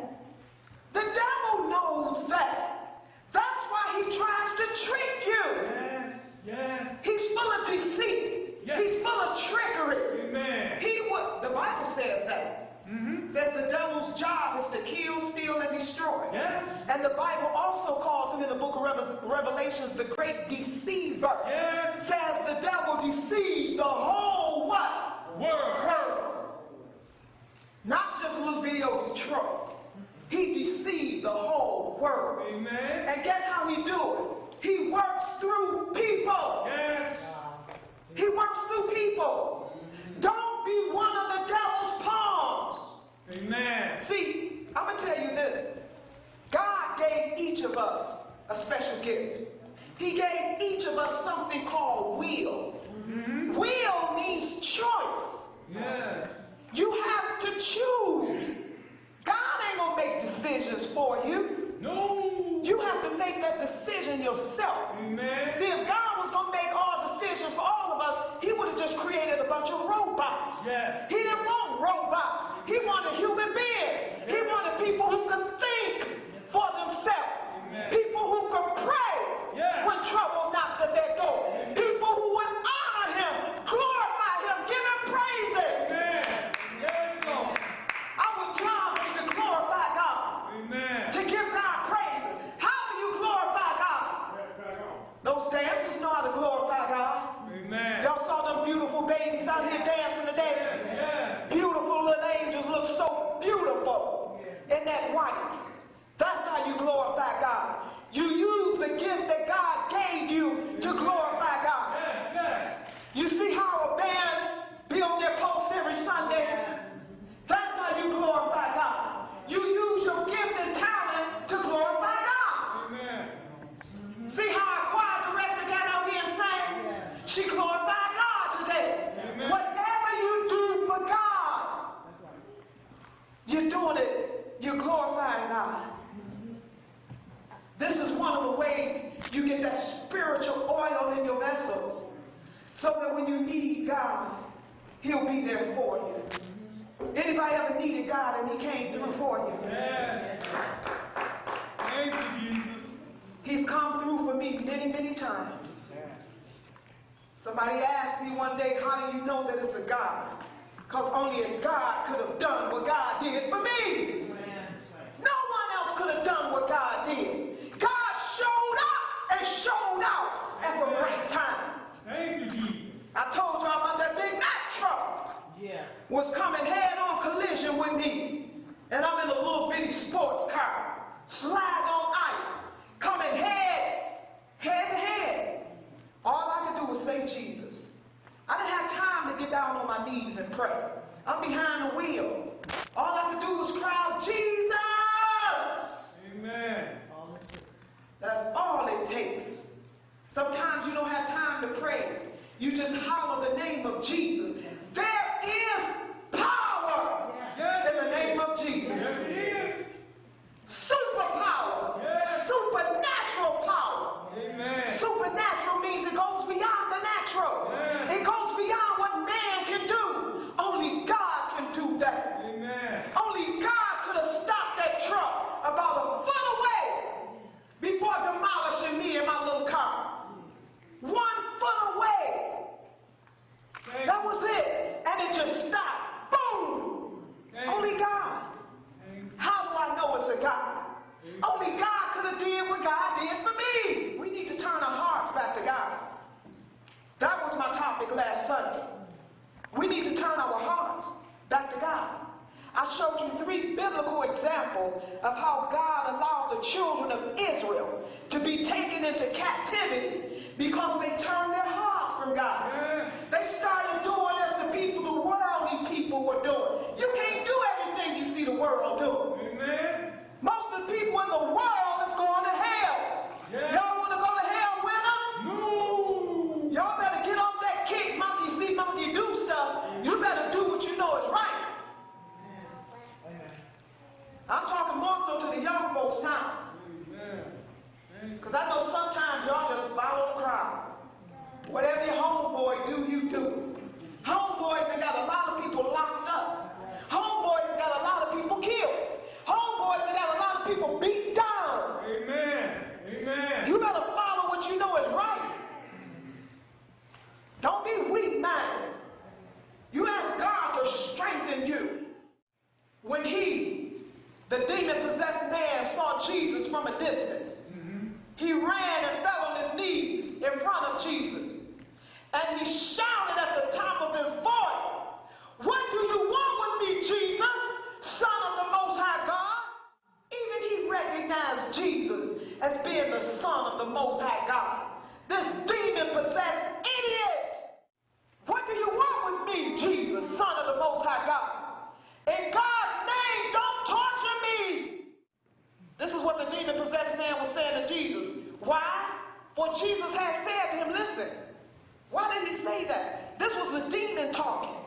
This was the demon talking through the man. Why did he say that? In God's name, don't torture me? Because Jesus had said to him, look at verse 8, "Come out of this man. Come out." See, sometimes we got to demand, declare, and decree to get that demon out of these people. Yeah. Come out of this man, you impure spirit. That was Jesus talking there. Asked him, Jesus talking to the demon, "What is your name?" The demon replied back, "My name is Legion." You know demons come in legions? Yeah. Legions. What does legion mean? Whole lot. Means whole lot. Look at verse 10.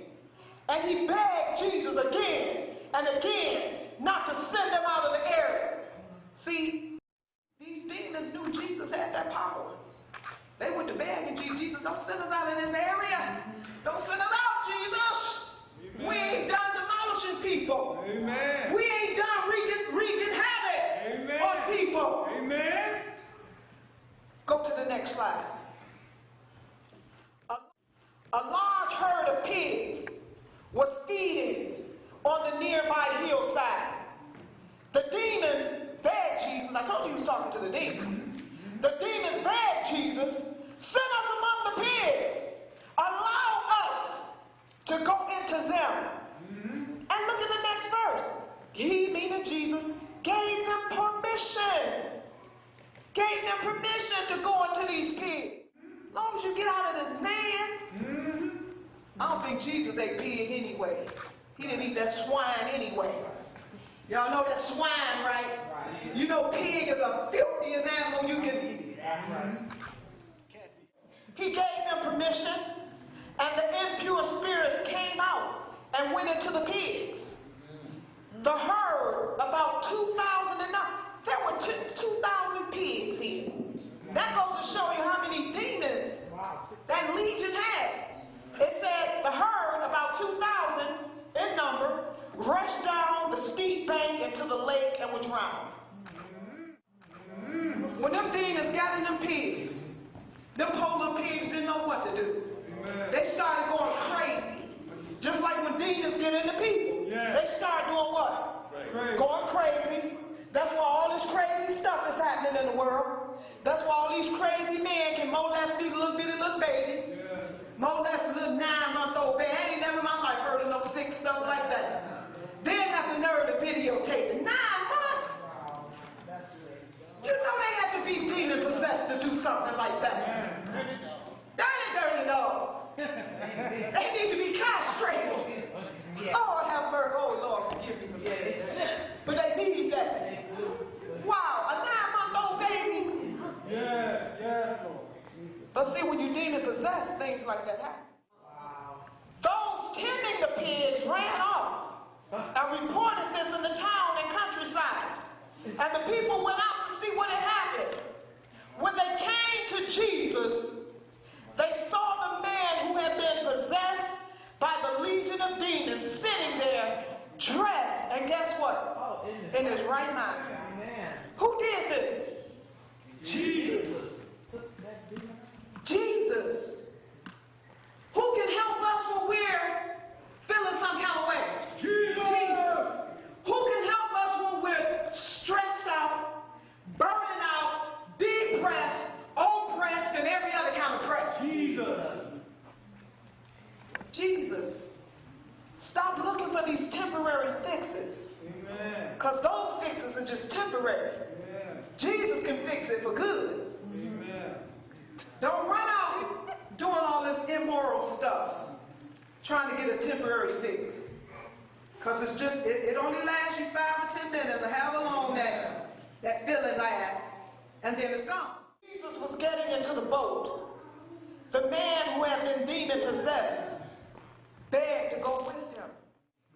This man who was demon possessed, nobody could go around him because of his craziness. He was so crazy, even chains couldn't hold him. He was so crazy, he was even cutting himself up. Jesus rescued this man. Amen. He will rescue you. He will rescue your loved ones. He will rescue you just like he did this demon-possessed man. This man started begging Jesus, can I go with you, Jesus? Verse 19, Jesus did not let him, but said, go home to your own people and tell them how much the Lord has done for you. See, sometimes we are allowed to go through certain things so we can be a witness to other people. See, faith comes by hearing, and hearing comes from what? The Word of God. We got to hear the Word. Faith comes by hearing. Jesus wanted him to go and tell his hometown what had happened. Can you imagine when they saw this man all cleaned up? A normal man in his right mind now? That would turn people to Jesus. See, that's why sometimes you might be going through something. You might be going through something so you can be a testimony to somebody else. Don't think that every trial that you're going through is to punish you. Sometimes God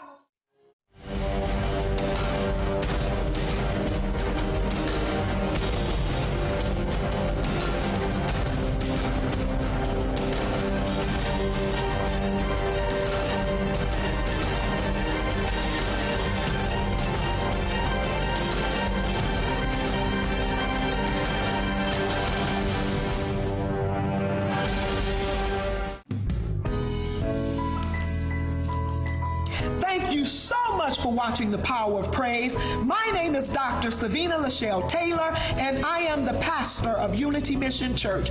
If you would like to support our ministry and help to keep our broadcast on the air, a broadcast that is viewed by a multitude of people, a broadcast that have touched the lives of so many, please send donations to our website, unitymissionchurch.com or unitymissionchurch.org. You may also send checks or money orders made payable to Unity Mission Church to our address, 1335 Oakman Boulevard, Detroit, Michigan, 48238. When you support this ministry, brothers and sisters, you are actually assisting us with supporting the community. We assist with feeding the hungry. We support families with social and economic needs. We provide jobs. We provide a multitude of after-school programs. Our theme is Unity in the the community. You may send your donations to our website, unitymissionchurch.com or unitymissionchurch.org, or you may send your checks or money orders payable to Unity Mission Church to 1335 Oakman Boulevard, Detroit, Michigan, 48238. We also cordially invite each and every one of you to our Sunday morning service, which begins at 11 a.m. Here you can truly witness the power of the Most High God showing up and showing out. We thank you in advance for your support, and may God continue to bless you abundantly. In Jesus' name, amen. Once again, if you are looking for a great dentist, if you're looking for painless, superb dentistry, I want you to come to Coney Gardens Dental Center, 2 locations.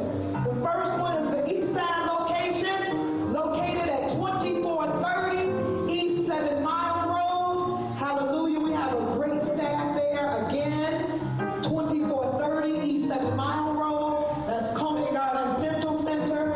And the phone number is 313-893-9310. Again, 313-893-9310. Have a 107.3 FM, WVIE. How would you like for this to be you? Well, it could be. If you have the desire to be an independent radio personality, paying yourself, this is your chance. WVIE 107.3 FM and WHPR 88.1 FM are looking for people with outgoing personalities who can attract sponsors. Launch your career on a radio station with the latest technology in broadcasting. WVIE 107.3 and WHP 7 days a week. All media platforms are engaged. Copy. Get ready to launch your show or product. Periscope ready. We're 5x5 ready to launch. Copy that. Trend worldwide across all major platforms. Ignition. 3, 2, 1. The world is waiting. Watkins Broadcasting. More than just TV. 107.3 FM, WVIE. How would you like for this to be you? Well, it could be. If you have the desire to be an independent radio personality, paying yourself, this is your chance. WVIE 107.3 FM and WHPR 88.1 FM are looking for people with outgoing personalities who can attract sponsors. Launch your career on a radio station with the latest technology in broadcasting. WVIE 107.3 and WHPR 88.1. If you're into talk, R&B, oldies, jazz, gospel, or soca, Radio We Can See is where you need to be. 88.1 FM. WHPR. Have your own radio show. We have block time available. Call 313-868-6612. Radio We Can See. Broadcasting live in the Virgin Islands and Detroit. Comcast Cable 91, 24 hours a day, 7 days a week. You're watching WHPS, Highland Park, Detroit.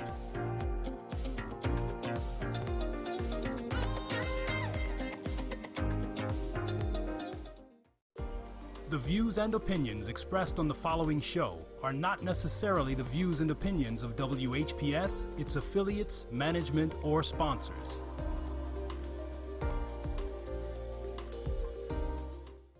To be you. Well, it could be. If you have the desire to be an independent radio personality, paying yourself, this is your chance. WVIE 107.3 FM and WHPR 88.1 FM are looking for people with outgoing personalities who can attract sponsors. Launch your career on a radio station with the latest technology in broadcasting. WVIE 107.3 and WHPR 88.1. If you're into talk, R&B, oldies, jazz, gospel, or soca, Radio We Can See is where you need to be. 88.1 FM. WHPR. Have your own radio show. We have block time available. Call 313-868-6612. Radio we can see. Broadcasting live in the Virgin Islands and Detroit. Comcast Cable 91, 24 hours a day, 7 days a week.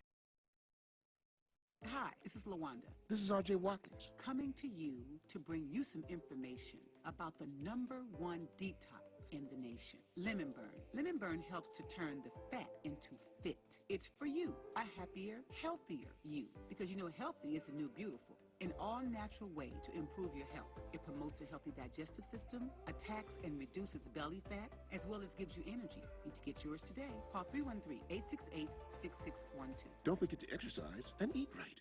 WHPR TV is now on Channel 90. Check out all of your favorite morning talk shows on Comcast Channel 90 every day from 7 a.m. to 12 noon, and watch us anytime, day or night, on all of your favorite devices. Download the WHPR TV Now app and take us with you wherever you go. WHPR TV is now on Comcast Channel 90 every day from 7 a.m. till noon. WHPR TV, a Watkins Broadcasting Company. Happy holidays to you. The Watkins and Tyler families here at TV 33 would like to wish you and your family season's greetings. All media platforms are engaged. Copy. Get ready to launch your show or product. Periscope ready. We're 5x5 ready to launch. Copy that. Trend worldwide across all major platforms. Ignition. 3, 2, 1. The world is waiting. Watkins Broadcasting. More than just TV. Generational wealth. Generational wealth. Generational wealth. Generational wealth. Generational wealth.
Praise God, my sisters and brothers. Praise God. Bless the Lord, O my soul, and all that is within me. Bless his holy name. Truly, this is the day that the Lord has made. And yes, I'm rejoicing and glad to be in it. This is the day that the Lord has made. And yes, I am rejoicing and glad to be in it. Well, my sisters and brothers, this is Pastor Robert Garner again on this glorious Tuesday morning here in the beautiful city of Detroit, surrounding areas, Highland Park, and those that are getting us in other areas. It's just a blessing that you share your time with us, and I try and would like to believe that this time of sharing is meaningful to all of us, the both of us. So I'm so thankful. It's another day, it's another week, and we're getting closer to the end of the year, and I just feel something happening in the atmosphere as we make this transition, as we move forward out of this decade. Yeah, we're going into another decade, 2020. We look back and we assess things. We look presently and see how things are. and we look in the future because we believe that God have new experiences for us. I believe that this is the course that God is going to take for the believer in 2020, which means that if the believer goes, then the world goes. Amen. Praise God. So if God is going to do and share new experiences in the life of the believer, I believe that the world too will experience, amen, new experiences. As it states in 2 Chronicles 7:14, if my people which are called by my name shall humble themselves. That's the way that God wants to go. That's the way that the believers are going. And that's the way the world is going. Yes, as we make this transition into a new year, it's just a blessing to be here to witness and continue to witness and promote the things of God. It is exciting to be here. Again, this is Pastor Robert Garner of The Truth Will Make You Free. And yes, we are so thankful every time we have this opportunity to come and share with you. Amen. And it was a glorious weekend here at the Word of Truth at 7107 Rivard Avenue, Warren, Michigan. Thank God for you, and thank God for those. Oh, we had such an awesome time. We had a special guest from Framingham, I think it's Framingham, New York, and it was a team up, husband and wife team. He preached, she prophesied, laid on hand, and spoke into the lives of the people of the Word of Truth. It was an awesome day at the church, and then we celebrated the First Lady's day. The committee did, and the church and visitors and friends and Supervisor Diane Bogan of Flint, Michigan, gave us an awesome word on Sunday afternoon. So we're so thankful, my sisters and brothers, to be here to share with you the good news of Christ. The good news of Christ. What is the good news of Christ? Amen. The good news of Christ is that he gave up everything to save you and I. That's the good news of Christ. Him coming is okay. Amen. But what he gave up is what's more important.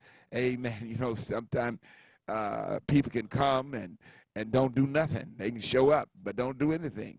But this man, he came.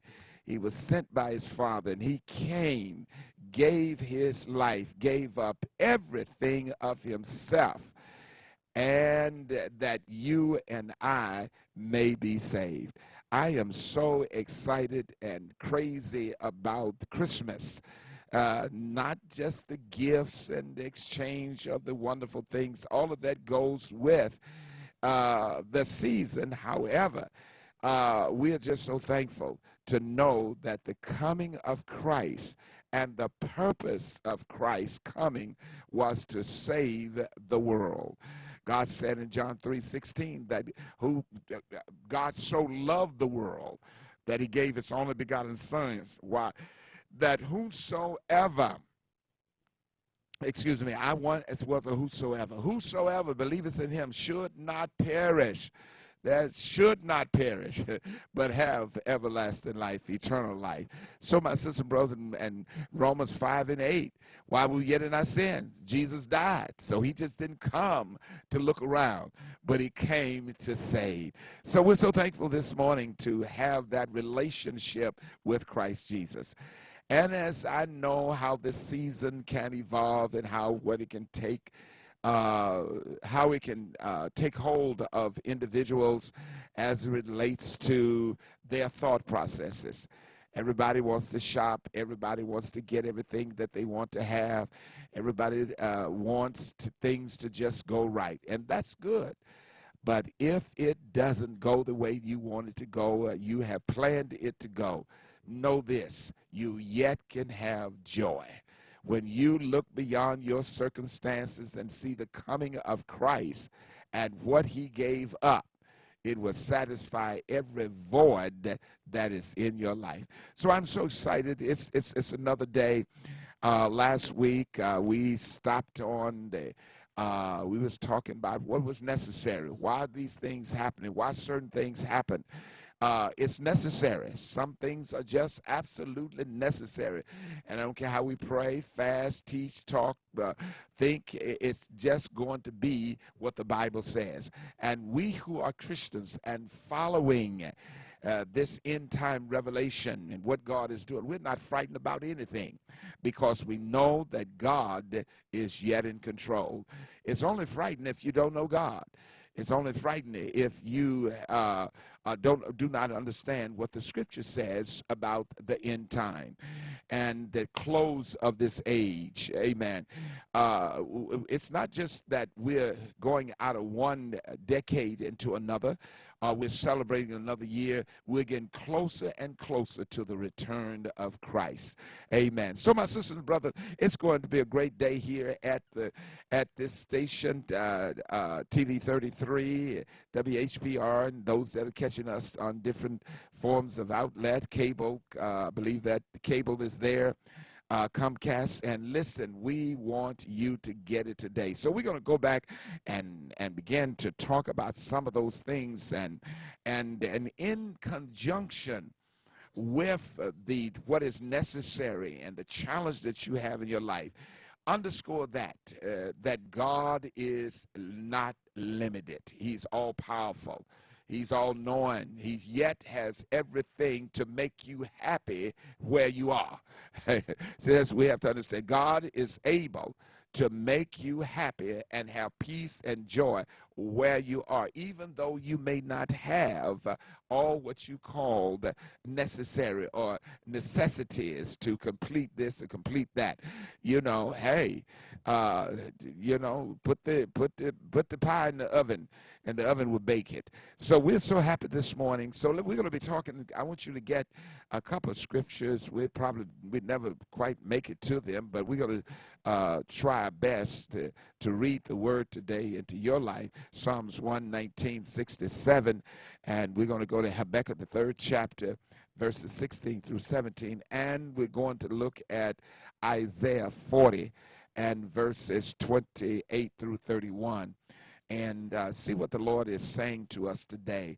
I think we have to become more assertive about Christ, more assertive about the things of God. I mean, we watch the news, we watch the other areas, and we talk, and most of the time we're talking what has happened negatively. But it's a real thing. But yet we have to know and understand where we are on the calendar of Jesus Christ. Well, my sisters and brothers, this is Pastor Robert Garner, and it's the truth will make you free. Last week I felt in my spirit, and I said that I'm going to continue to do this throughout this season. I want you to support this ministry. That TV 33, Brother R.J. Watkins, I want you to support this station. I'm looking for you to take it as a means of gift giving. And just call us. I'm going to be giving you the phone number up front that you can call us throughout this telecast at 868-6612. That's 313-868-6612. And say, I want to give a gift, amen, to this station. So your gift multiplies what the vision of this station is. It multiplies it. It keeps it motivating itself to move into the areas and do the great things that God wants to happen through this station. The blessings of local media is so important. Amen. The blessings of local media. And this is a local media. You understand what's going on in the local churches, what's going on in the local community, what's going on in the local politics. You can get it from this station. So my sisters and brothers, there's enough of us out here that we can give support, amen, to this station. So I want you this morning, right now, while it's fresh in your mind, get your credit card, get whatever means you want to make that donation, and call us now at 313-868-6612. 868-6612. Sister Renee is there at the phone, and she would love to hear from you, as well as Minister Rosetta, and also Brother RJ and the staff.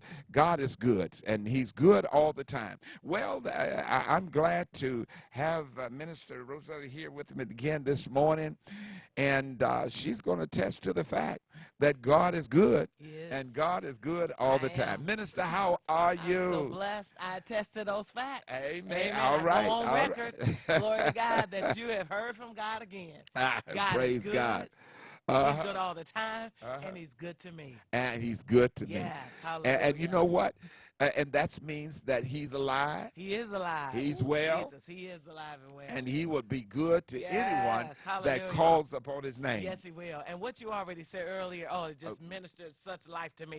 God is not limited. God is not limited. He is not limited. His resources are endless. Yes, His power is endless. yes. His anointing is endless. He is not limited. Amen. Yes, and he's yes. not slack concerning his promises. Amen. As some men are. Amen. Glory to God. And so whatever we need, he has it for us. So Yes. that's why I just stay so excited about God and his goodness, because he's not limited. So That's even right. if something was coming up short, even if something wasn't going right, all I need to do is put the pressure on in the spirit. Amen. And before long, it's going to turn around for my good. Yes, Amen. yes, And yes, so I love yes, that. yes. I serve an unlimited God. Amen. Thank you, Jesus. And that makes it possible Yes, sir. for anyone to be blessed where they are. Where they are, right where you are, Amen. you can be blessed.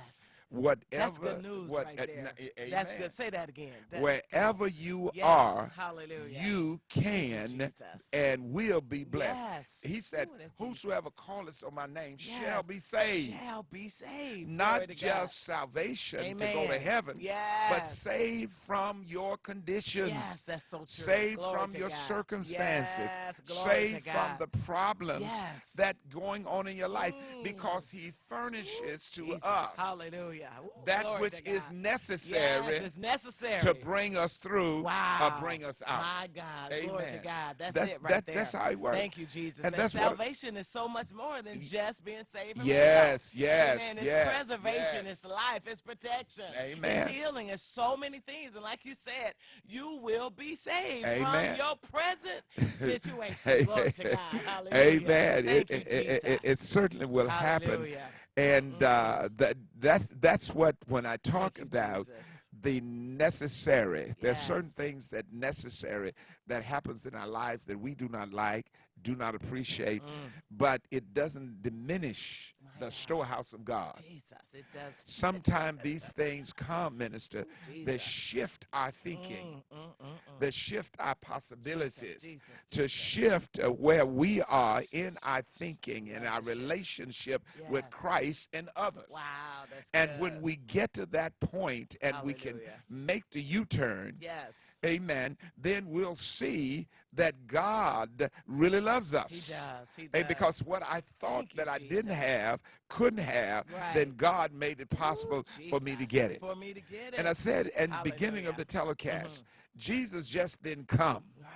He gave. Right. Ooh, Jesus. He gave everything that he had, Everything, that you and I may have life Glory and to life God. abundantly. And that abundant Peter life. said that he has given to us, He has already given us, Already given to us. everything that Yes. pertains to life and godliness. godliness. Glory to Amen. God. Thank Praise you, God. Jesus. I have everything I need. Amen. Glory to God. Amen. Because God is unlimited. And see, that's listen what I have everything that I need. Yes. Well, you know, I don't have this, I don't have that. I have everything that I need. Everything that I need. I'm going to start pulling it down. Yes, that's it. I'm going to pull it out of the, Download it. I'm they gonna have download it. something on these phones called iCloud. Yes.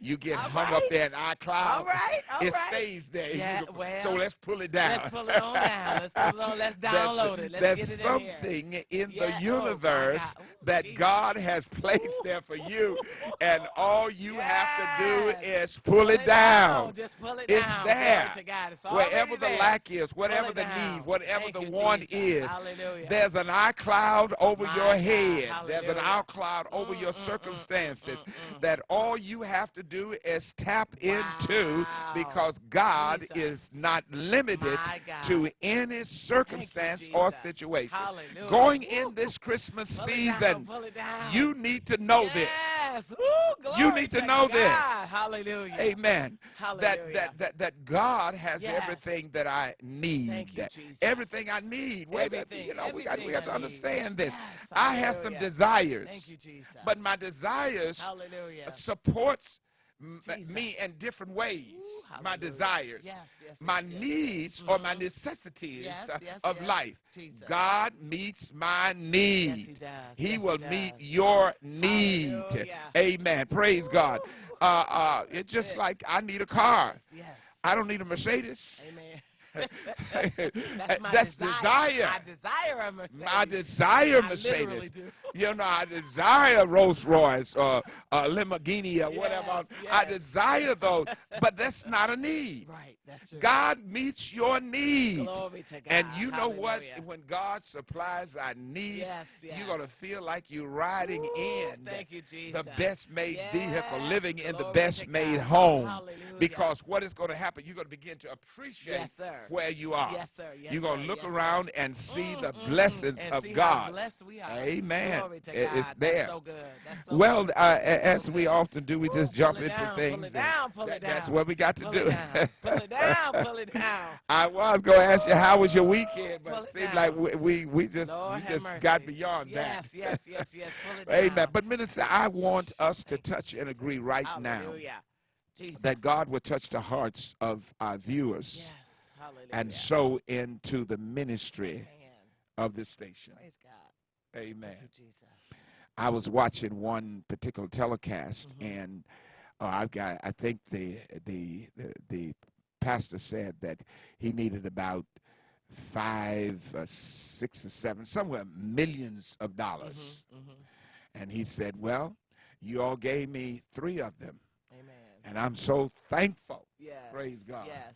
Can we get sowers Hallelujah. to respond in this ministry Yes. as they responded in that ministry? Praise God. Amen. What that says to me, the resources are out there. They're out there. They're here. Yes. If people would understand Yes. the need for it. Mm-hmm. It's out there. If we would Yes. understand the Amen. need for Yes. and begin to release it, amen, into the ministry, Yes. praise God, as it happened in that station. Hallelujah. And happens with that, it's self-owned station, Yes. but it promotes Jesus Christ, Thank you, Jesus. and people sow. So what I'm asking you to do this morning Glory to God. is to take hold, amen, of the ministry of Yes. Jesus Christ through Lock this arms, station lock arms. and sow. Yes. The Amen. number is 868-6612. 313-868-6612. Amen. Could you, and I remember when I was about to go to South Africa, and it was just some financial blessings that just happened as a result. Yes. And you talked about how a ministry gift, a pastor or whatever was at the church, and he needed an X amount of dollars, and you said somebody stood up and said, okay, how much did you need? I got that. Got that. So tell us that one more time. Wouldn't that be awesome? Yes. If someone will, the resources, and we're going to pray that God will release resources. Yes. And going back to what's the, I think it's Luke 6:38, yes, I believe. Give, and it shall be given. Yes. Now, there's lots of things that when we give, God works through us personally to give back to us. But there are times that God uses others. Yes. Because the scripture said that. Amen. Shall men. Amen. That's right. Shall That's right. men, That's praise right. God, give back to you. Yes. So we're going to pray that those viewers, men and women, and those that love God, yes. will say that I'm going to sow into this ministry this morning. I'm going to sow for the good of the kingdom of God. Amen. You help us to keep coming when you sow this ministry. Other broadcasters, you help them to keep the ministry going and keep the things that our community should know. We keep it going. So the Lord just placed it on my heart. I haven't even talked to Brother RJ. In fact, I refused to talk to him. It just downloaded. Amen. Praise God. As his pastor, he called me, and so Brother RJ, if you're listening, I got your message, but I just refused to talk to you. Praise God. So I didn't want no one to believe that I was influenced. This is the Holy Spirit, the power of God speaking, because God knows all things and he sees all things. He does. So God said, I want you to appeal to the viewers to support this station at this time of giving. Amen. Praise God. Let's give. You may have to sacrifice something that you was planning on doing to make sure that the station is sufficiently blessed during this season. Amen. And minister, I don't think that we always have to get to the bottom of the barrel. That's true. Amen. Your giving helps to keep from giving to the bottom of the barrel. Amen. I don't like living paycheck to paycheck. I like Thank the you. steady flow. The steady flow. Amen. And I believe that God has someone out here right now. And yes, there was a pastor was speaking about a building fund. He was expanding the ministry of the church. And they needed about $3.5 million to do the project. And the pastor called the congregation together and said, all right, we're going to do a building fund pledge, a building fund rally. One of the members stood up and said, Pastor, how much you need? He said, $3.5 million. He said, I got that. I believe that there's someone that is viewing us right now has the resources that you say, I want to sow into this ministry. Amen. Again, the number, and you can help me with that, minister. Amen. 868-6612, 313-868-6612. I want you to see a need. The Bible said sow. Amen. And he said, as you sow with a purpose. Yes, thank you, Jesus. And the seed that you sow will, amen, return back to you as a harvest. It will be a harvest for that seed. Amen. One day you're going to really need a harvest in your life. That's right. That's right. It may be May, June, July, August, or wherever, January. But you remember the seed that I sowed on the word of God. Hallelujah. Amen. And watch what God does in your life. So I believe that. You're about to say, amen, praise God. But we're going to pray that God will release the resources. God will release the resources. There's someone there, I know you are, that you can sow in abundance. I'm sowing. Minister is sowing, amen, into this anointing. See yourself sowing into anointing.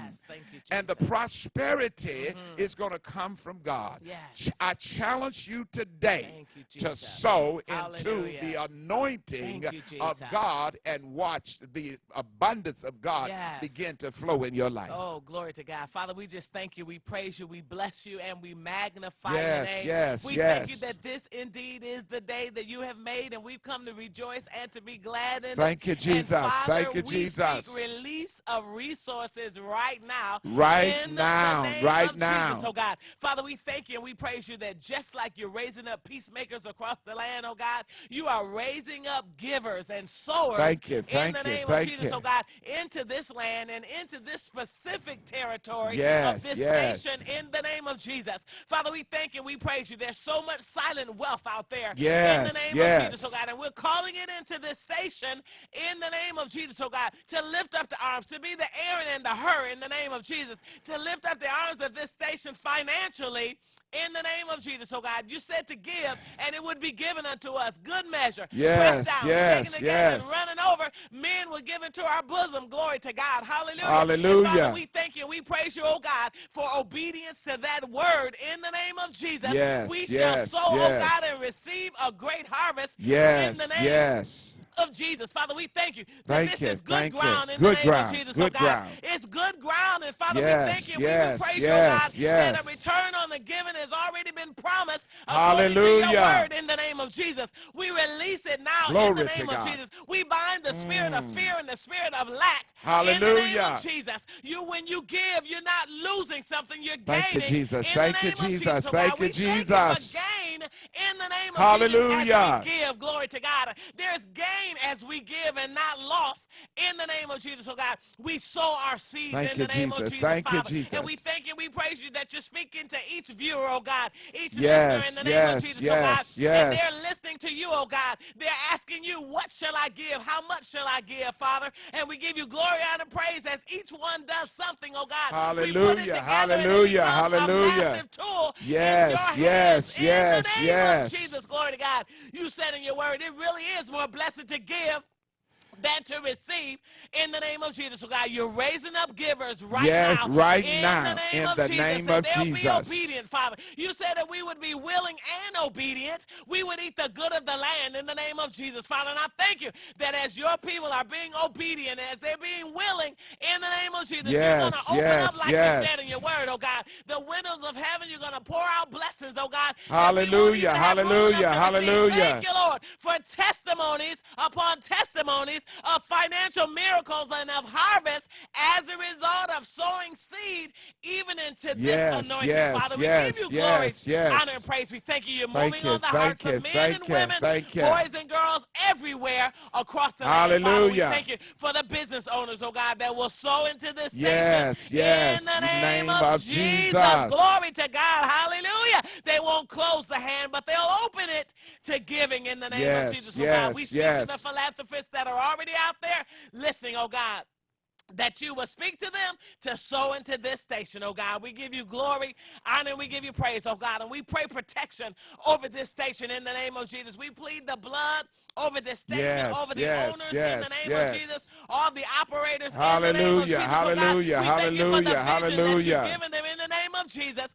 And as the resources are released and received in the name of Jesus, the vision for this station shall come to pass. Glory to Yes, God. yes, There is yes, more. Glory yes. to God. Hallelujah. There is more, oh God. And as you're speaking to the people, it will help us to grow in the name of In Jesus, the oh name God. of We thank you. Jesus. And even as they're sowing into this station in the name of Jesus, you are making it all right in their homes in the name of Jesus. Yes, They'll get a yes, financial yes, blessing yes. for themselves in their homes in the name of Jesus, oh God. Because when we sow into the kingdom, it's a win-win. Glory to God. It's a win for you and it's a win for us. And we give you Hallelujah, glory, hallelujah. honor, and praise. We thank you for it. We believe it just as we prayed. We bless you for it in Jesus' name.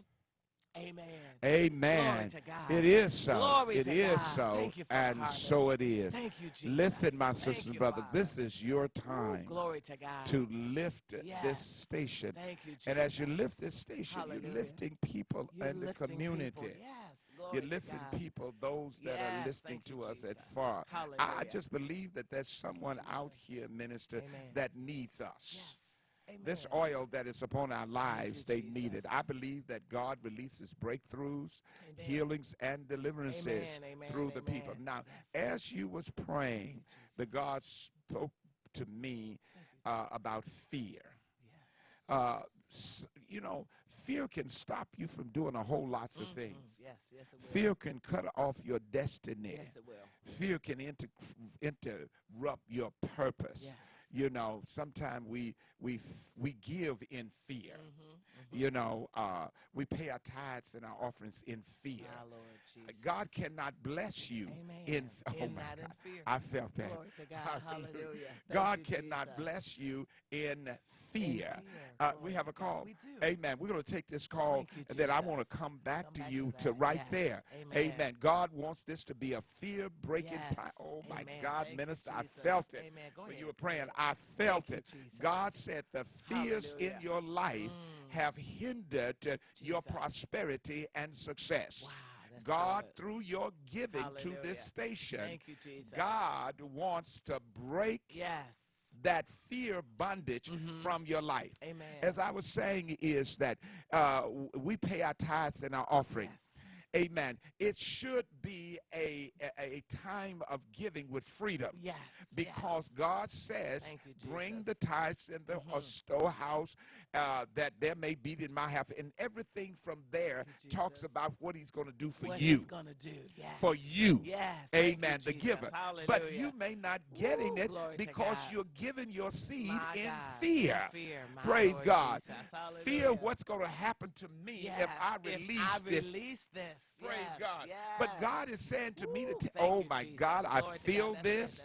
God is telling me to tell you today to release the fear, go beyond your fears and sow a seed. And God is going to show you how abundant you can become. Amen. Praise God. There's so many times I hear people, Pastor, I would have done this, I would have done, but I fear that if I gave this, amen, that I wouldn't be able to pay my house note. I wouldn't be able to I tell them sometime at the church, we got these monitors and things to watch in the parking lot. Sometime I tell the security, y'all come on in and hear the word. Amen. If God is not watching, you are not going to see it anyway. Glory to God. Amen. If God is not watching, you are not going to see it anyway. So we want to put God into it and believe and trust God for it. Call it. I want you to call us back. Amen. I'm sorry, but that was just, I had to get a release when you was praying. God said there are some people that are watching that would give, would sow, but it is fear. It's fear. I don't have but this. Well, that's God. All God wants you to have but this and your faith that you're going to do more. Isaac sowed in the land of Abimelech in a time of a famine. Talking about fear. Amen. Fear would have kept him from sowing. But the Bible said he sowed. And the Lord gave him back 100-fold in that year during the famine. Yes, amen. Where he get it from? My God shall supply your every need. That's where it came from. He's not limited to circumstances. Famines. Amen. This or that is not happening. Your limit. Your limit. And let me tell you something else about your limitness. Amen. Praise God. Your limit ability. Limit this. What it does, amen, it strengthens and creates great opportunities for God to do a miracle in your life. That's good. When you cross over the boundary of fear and begin to sow in your limitness. That little that I have. We know the story about the woman the widow woman, how she sold from her little. Amen. And God created abundance and kept them during the drought. Amen. Over 3 years or so. Amen. So God is saying the same thing today. He said, what it's going to do is strengthen you. Yes. Two things here. Watch this now. Two things, and then you get the outcome. Number one is it's going to strengthen you. Yes, thank you, Jesus. Areas in you. Jesus, minister, hallelujah. I feel this. Yes. Amen. Glory to God. Hallelujah. The first thing is going to strengthen you. Thank you, Jesus. Strengthen you in areas where there is weakness. Yes. Glory Amen. to God. Where there's weakness in your Glory life. to God. It might be areas of doubt. It may be areas of concern that you have. Family issue, certainly financial issue, physical issue, spiritual issue. God is going to strengthen you. Thank you, Jesus. The second thing he's going to do is create. Oh, my God. Glory to God. God is going to create. Hallelujah. Amen. Praise God. Thank you, opportunities Hallelujah. that you do not see right now. They don't exist. Jesus. Somebody's going to open up a business down the street from you and want to employ you. You're going to be walking through the marketplace and you're going to see, oh my God, I would love to work there. I would love to do this. I would love. He's going to create possibilities. Amen. And the third thing, opportunities. Number one, he's going to strengthen you. Number two, he's going to create opportunity. And here's the result. Great miracles will begin to show up in your life. That's what God is going to do to those who can walk beyond their fear and sow into the ministry of this network. The telephone number, maybe there's someone said, well, Pastor, I want to give, but I don't want no one to know what I'm giving. I just want, then here's the address, 160 Victor Street. That's Victor Street, Highland Park, Michigan, 48203. Put that check in the mail. Get that money order, however you want to do it. But you can call now with the credit card. Praise God. 313-868-6612. And if you want to be anonymous, you can do that. You can be anonymous. They won't reveal who it is. Amen. Amen. Minister, I just, we got to get beyond that. I think that's a good lead-in for Isaiah, what's that? We're going 40th. That's a good lead-in. That's a segue. That's a good lead-in. Praise God to Isaiah, amen, the 40th chapter. Because when we talk about limitless, with what I don't have, much of it is about fear. My God. You say you don't want to release it. And as I was saying, and the Lord was speaking to me about that. Lord, people, I want everyone who obeys your word to receive from your word. That's right. But God said, Pastor, they can't do it. Jesus. If it's fear. Their fear. He said, I don't want them to walk in fear. That's right. That's right. I want them to walk in the obedience of my word. Hallelujah. He said then, Isaiah, if you're willing and obedient. So don't give in fear. That's right. What's going to happen? No. You're going to give into the abundant supply of God, and he's going to strengthen you. He's going to create opportunities. And notice create. Means that they're not, it's not there. It's not there right now. Glory to God. He's going to create it. He's going to create it. Thank you, Glory Jesus. to God. He's going to create resources that you need. Hallelujah. He's going to create opportunities for you. And when you obey, praise God, great miracles are going to appear in your life. And you always going to have what you want. Praise God. Amen. Hallelujah. So keep the phone dialing. I want Sister Renee to let me know that someone is calling. 313-868-6612. I want you to sow into this ministry. Praise God. I want you to sow. Minister and we have sown. We are sowing. Amen. Praise God. And I just believe little. You might say, Pastor, $10, $20, $30, $50, amen, $100, $1,000. We release resources, abundance. Amen. The person out there that has an abundance, that you want to do something real good. Amen. Praise God. You want to do something real good for your community. Amen. You can buy a car any day. You can buy whatever, but this will sow, and it'll sow a seed of a lifetime. You're investing in people. Glory to God. That's Hallelujah. it. That's it. Thank you, Jesus. Amen. Isaiah, let's read that. I think that's a good place to be. Amen. Right now. All right, read. All right, so Isaiah 40, I'm going to start with verse 28. And I apologize for the callers that called. Amen. Use one of the numbers on the screen. Give us a call. Amen. And I promise you this time, I will answer your call. Praise Amen. Bless you. Hast thou not known? Yes. Hast thou not heard? Jesus. That the everlasting God, the Lord, the Creator, of the ends of the earth, fainteth not, all right, neither is weary. There is no searching of his understanding. Yes. Verse 29, he giveth power. Look, Jesus. I just told you he's going to strengthen you. Glory to God. Yes, sir. I just told you he's going to strengthen you. So good. Glory, you don't have to worry where it's coming from. God is going to do Jesus. it. Praise God. If you can pick up that phone Amen. Right now, and break that fear principle off of fear, off of your life. Amen. And call us now at 313-868-6612. Watch what God does. He said he's going to do what? That's see, you got we got you act like a preacher now. Come on. It's too late. He giveth power. Yes. To the faint. And to them that have no might, he increases strength. He creates some. Yes. Hallelujah. He's creating things here. Praise God. Hallelujah. He gives power. Yes. Amen. Which means he gives you the strength. Thank you, Jesus. Yes. And then if you have no mind, he creates something. Yes, he does. Yes, he I didn't know where this come from. I didn't know where that was come from. I didn't know how. Hello. Yes. How did I make it? Glory to God. Hallelujah. I didn't think I'd never be able to move another step. Glory to God. And you look up and you're so far down the line. Amen. Glory to God. Glory to God. Hallelujah. Didn't know you would even be here this time of the year. My Needless God. Christmas. That's so true. Yes. But he created something. Amen. He gave you strength Yes. to overcome something. My God. Amen. My And God. you are experiencing Yes. great miracles Thank you, Jesus.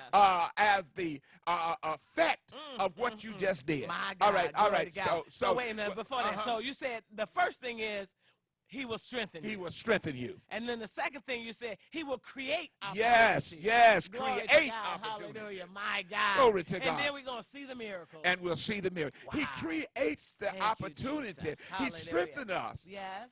So we can be around for the creative operation of God. Jesus. Glory to God. Amen. Now, if you Hallelujah. die before the operation, it ain't no good. Don't die on the table. Praise God. Amen. You see what I'm saying? It's no glory good. to God. But what That's God right. is saying, I'm going to Yes. give you strength to go through your worst Hallelujah. times. Thank you, Jesus. To go through your bad times. Thank you, Jesus. To handle your difficulties because I'm creating Yes. Glory to God. opportunities Thank you, for Jesus. you. Glory, Amen. Jesus. Glory to God. That's going to bring My miracles God. My in God. your life. Thank you, Jesus. God is speaking to someone very specific specifically, yes. right now. Amen. That Amen. when minister prayed, the Lord dropped in my spirit. Hallelujah. Say that's fear. There's fear. There's Keeping fear. you out of the abundance of God. Jesus. Don't give in fear. Don't do it. Praise God. Hallelujah. So I want you to call us Thank now. you, Jesus. 868-6612-313 Thank you, area Jesus. code. Go ahead. I'm so sorry. I'm Hallelujah. sorry. That's Our time will be glory out. We to- won't even have the yes, scripture. my Lord. So go ahead and read. Amen. Glory to God. He giveth power to the faint, and to them that have no might, he increases strength. Yes. Even the youth shall fail and be weary, Uh-huh. and the young men shall utterly fall. Verse 31, but they that wait upon the Lord. Now that waiting, there's a Hebrew word that's, I believe, is hava, H-A-V-A-H, Yes, sir. which means twisting things together. Amen. While you while you're waiting, you are reading and studying the Word of God. You are viewing this telecast. And what you're doing, you're taking the Word of God and twisting it together, amen, to make it work for you. All of that scattered stuff, you're bringing it together. So here we have, see, the waiting is not just sitting in a chair, amen, watching, the 6 o'clock news that tell you more derogatory things, amen. But what you are doing, you are into the Word of God, studying the Word of God, reading the Word of God, and you're twisting that around and you're becoming faith for you so you can move forward. So waiting implies activity. Oh man, oh my God, minister. I'm trying to get you to finish that. Hallelujah. Waiting implies activity. When people say, I'm waiting on the Lord, my question is, what are you doing? What are you doing? Waiting here implies activity. I'm doing something. Yes. I'm praying. I'm meditating. I'm studying my word. And I'm taking what I'm receiving from God and twisting it together, amen, that's going to give me my breakthrough. It's just like you're taking threefold cords and you're twisting together, amen, they become unbreakable. So when I come through my waiting cycle, amen, praise God. And let me help you. Let me put a comma right there. 2020 is going to break the waiting cycle of someone's life. Amen. The waiting cycle of your life is going to be broken in the year of 2020. Glory to God. So God is saying here, say you're waiting, you're praying, you believe in God, you're increasing yourself with faith. That's twisting it all together to have faith in God. And God is going to create that miracle for you to have. Praise God. Amen. Oh my God. I challenge you right now under this anointing to pick up that telephone and give us a call at 868-6612 and watch what God will do. Just I challenge you to challenge God through the word that I speak. Praise God. Amen. 313-868-6612 and watch what God does in your life. Amen. Glory to God. Minister, now I'm gonna try to be quiet here and let you go on and read it, because we always happen. We never get a chance. Amen. Praise God. Go ahead. Amen. Bless God. Good stuff. Thank you, Jesus. Oh my God. Amen. Glory to. But they that wait upon the Lord. Yes, yes. Shall renew. Wait a minute, hold it right there. Yes, sir. I was listening to the news, said they in 2018, I believe, 2019 or 18 together. Yes. They was the most used word in the English language. They. Wow, really? They is a collectivism. Come on, teach us. Of human beings. Amen. You know, we say they. They said this. They said that. He said that word they is the most used word in this year. Wow. Amen. Praise God. So watch what he's saying. Jesus. You are not unaccounted for. Jesus, that's so good. Watch it. Wow. Hallelujah. Amen. They may not know your name. Hallelujah. You may be a they. But God wants you to know that he knows where all of his days are. God. Amen. You are not unaccounted for. They that waiteth upon the Lord. Not talking about the preachers, the teachers, but they. Amen. God has reference to you. Hallelujah. Amen. You that have been dealing with fear. You that have been dealing with sickness. You that have been dealing with disease. You that have been dealing with lack. You that have been dealing with family problems. God said they. Oh my God. Oh my. Hallelujah. My God. My God. I feel it. Amen. I feel another language Glory to God. Hallelujah. I feel it. Glory to God. Glory to God. They. Hallelujah. Amen. I'm not unaccounted for. I'm not unaccounted for. Glory to God. Hallelujah. They don't even know your name. Jesus. Hallelujah. You know, they that did this and they that did that. They said Amen. that. Listen, Jesus. God wants you to know. Hallelujah. He My knows where God. all of his days are. My God. Amen. Thank you, Praise Jesus. God. Hallelujah. And watch how he worked it in your life. He said they. Hey, glory to God. Hallelujah. Glory My to God. My Hallelujah. God. Huh? Hallelujah. But they, Jesus, that wait upon the Lord. Yes. They shall renew their strength.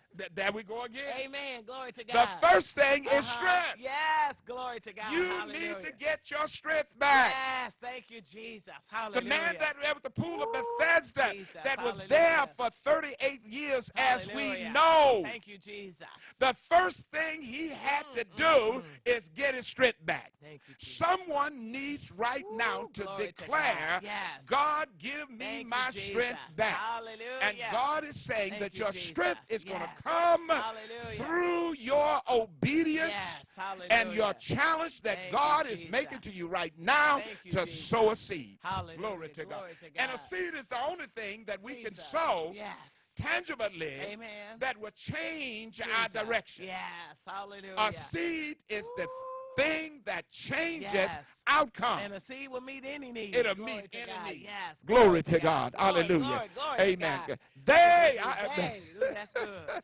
That's good right there. I feel it. Wow. Go. Jesus. I'm sorry. Hallelujah. Go ahead, Miracle. Minister. But they yes. that wait upon the Lord uh-huh. shall renew their strength. Yes. Here we go again. They. Woo, Jesus. What are they going to do? Woo, Jesus. They shall mount up with wings as eagles. Now watch that eagle wing. Yes. What keeps an eagle in the air? We don't see eagles struggling to fly. Not at all. Not at all. They stretch their wings and wait for the wind. Wow. The wind is what. Ooh, and have you noticed the eagles, they don't fly around in this area because people will shoot them down. Wow. But in a more convincing area, the eagle flies. Sometimes the eagle, you see him, he's low. Jesus. Then all of a sudden you look away, the eagle has shot up in the air. Yes. If you trust God, when you trust God by faith, the wind beneath your wings, the power of God shall cause you to rise. God. Thank you, Jesus. Woo. God will cause you to rise. So the eagle just glides through the air. And when that wind hits under his wing, he goes up. So God is getting ready right now as we move out of this decade, as we move into a new year. God is getting ready to cause you to rise. Praise God. Amen. I want you to pick up that phone right now and let God cause you to rise. It's going to happen through your faith. 868-6612, 313-868-6612. We're going to support this ministry, and I want you to do it today. If you would like to send your gifts, then send them to 160 Victor Street, Highland Park, Michigan, 48203. Praise God. This is not about the word of truth. This is about this station. Amen. Praise God. The blessing that you're going to sow to show forth. Brother RJ, I appreciate the sacrifices that you have made, because what you have done is the cause of Pastor Garner and Minister Archer and these other telecasts are on the air, and they are a blessing to us. I would not have known that had not they been here. Amen. Praise God. Glory so to I God. want you to sow today. Amen. Can we finish this? Yeah, we virtually out of time. Yeah. But they that wait upon the Lord shall renew their strength. They shall mount up on wings as eagles. They shall run and not be weary. And they shall walk and not faint. What a mighty God we serve. Listen, my sisters and brothers, God wants you to allow his word. The Bible states, I sent my word and my word healed.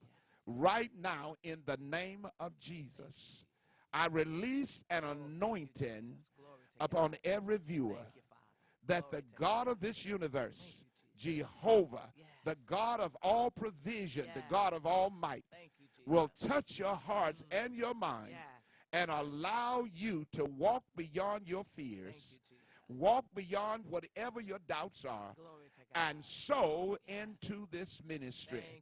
And as you sow, I release the anointing of strength, the creative ability of God, and the miracles that comes through God's word. Right now, in the name of Jesus, I release it upon you now as you sow in this ministry. Pick up that telephone and call 868-6612, 313-868-6612. Or you can just write us here at 160 Victor. That's 160 Victor Street, Highland Park, Michigan, 48203. My sister and brother, my time is out. I'm going to the church. I'm going to be praying. I'll be praying at 7107 Rivard Avenue, Warren, Michigan, the Word of Truth Church. I want you to come to visit us each Sunday morning at 10:45 a.m. is our morning worship service. Come, and I guarantee you, you'll be blessed of the Lord. Amen. But as I said, and we agree that as we move forward throughout this new year, our focus is going to be on Jesus Christ, and you're sowing into this ministry. We're about to go off, but write this down and give it to someone. You use it. 313-868-6612, and let's sow into this ministry.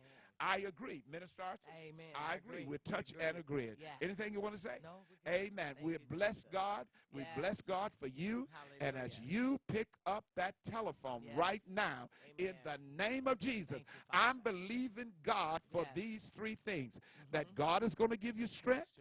God is going to create opportunities for you, and God is going to show great miracles in your life. Until we catch you again in one of these rebroadcasts or live on next Tuesday morning at 7 a.m. Keep looking out to Jesus, who's the author and finisher of your faith, and remember that the truth will make you free.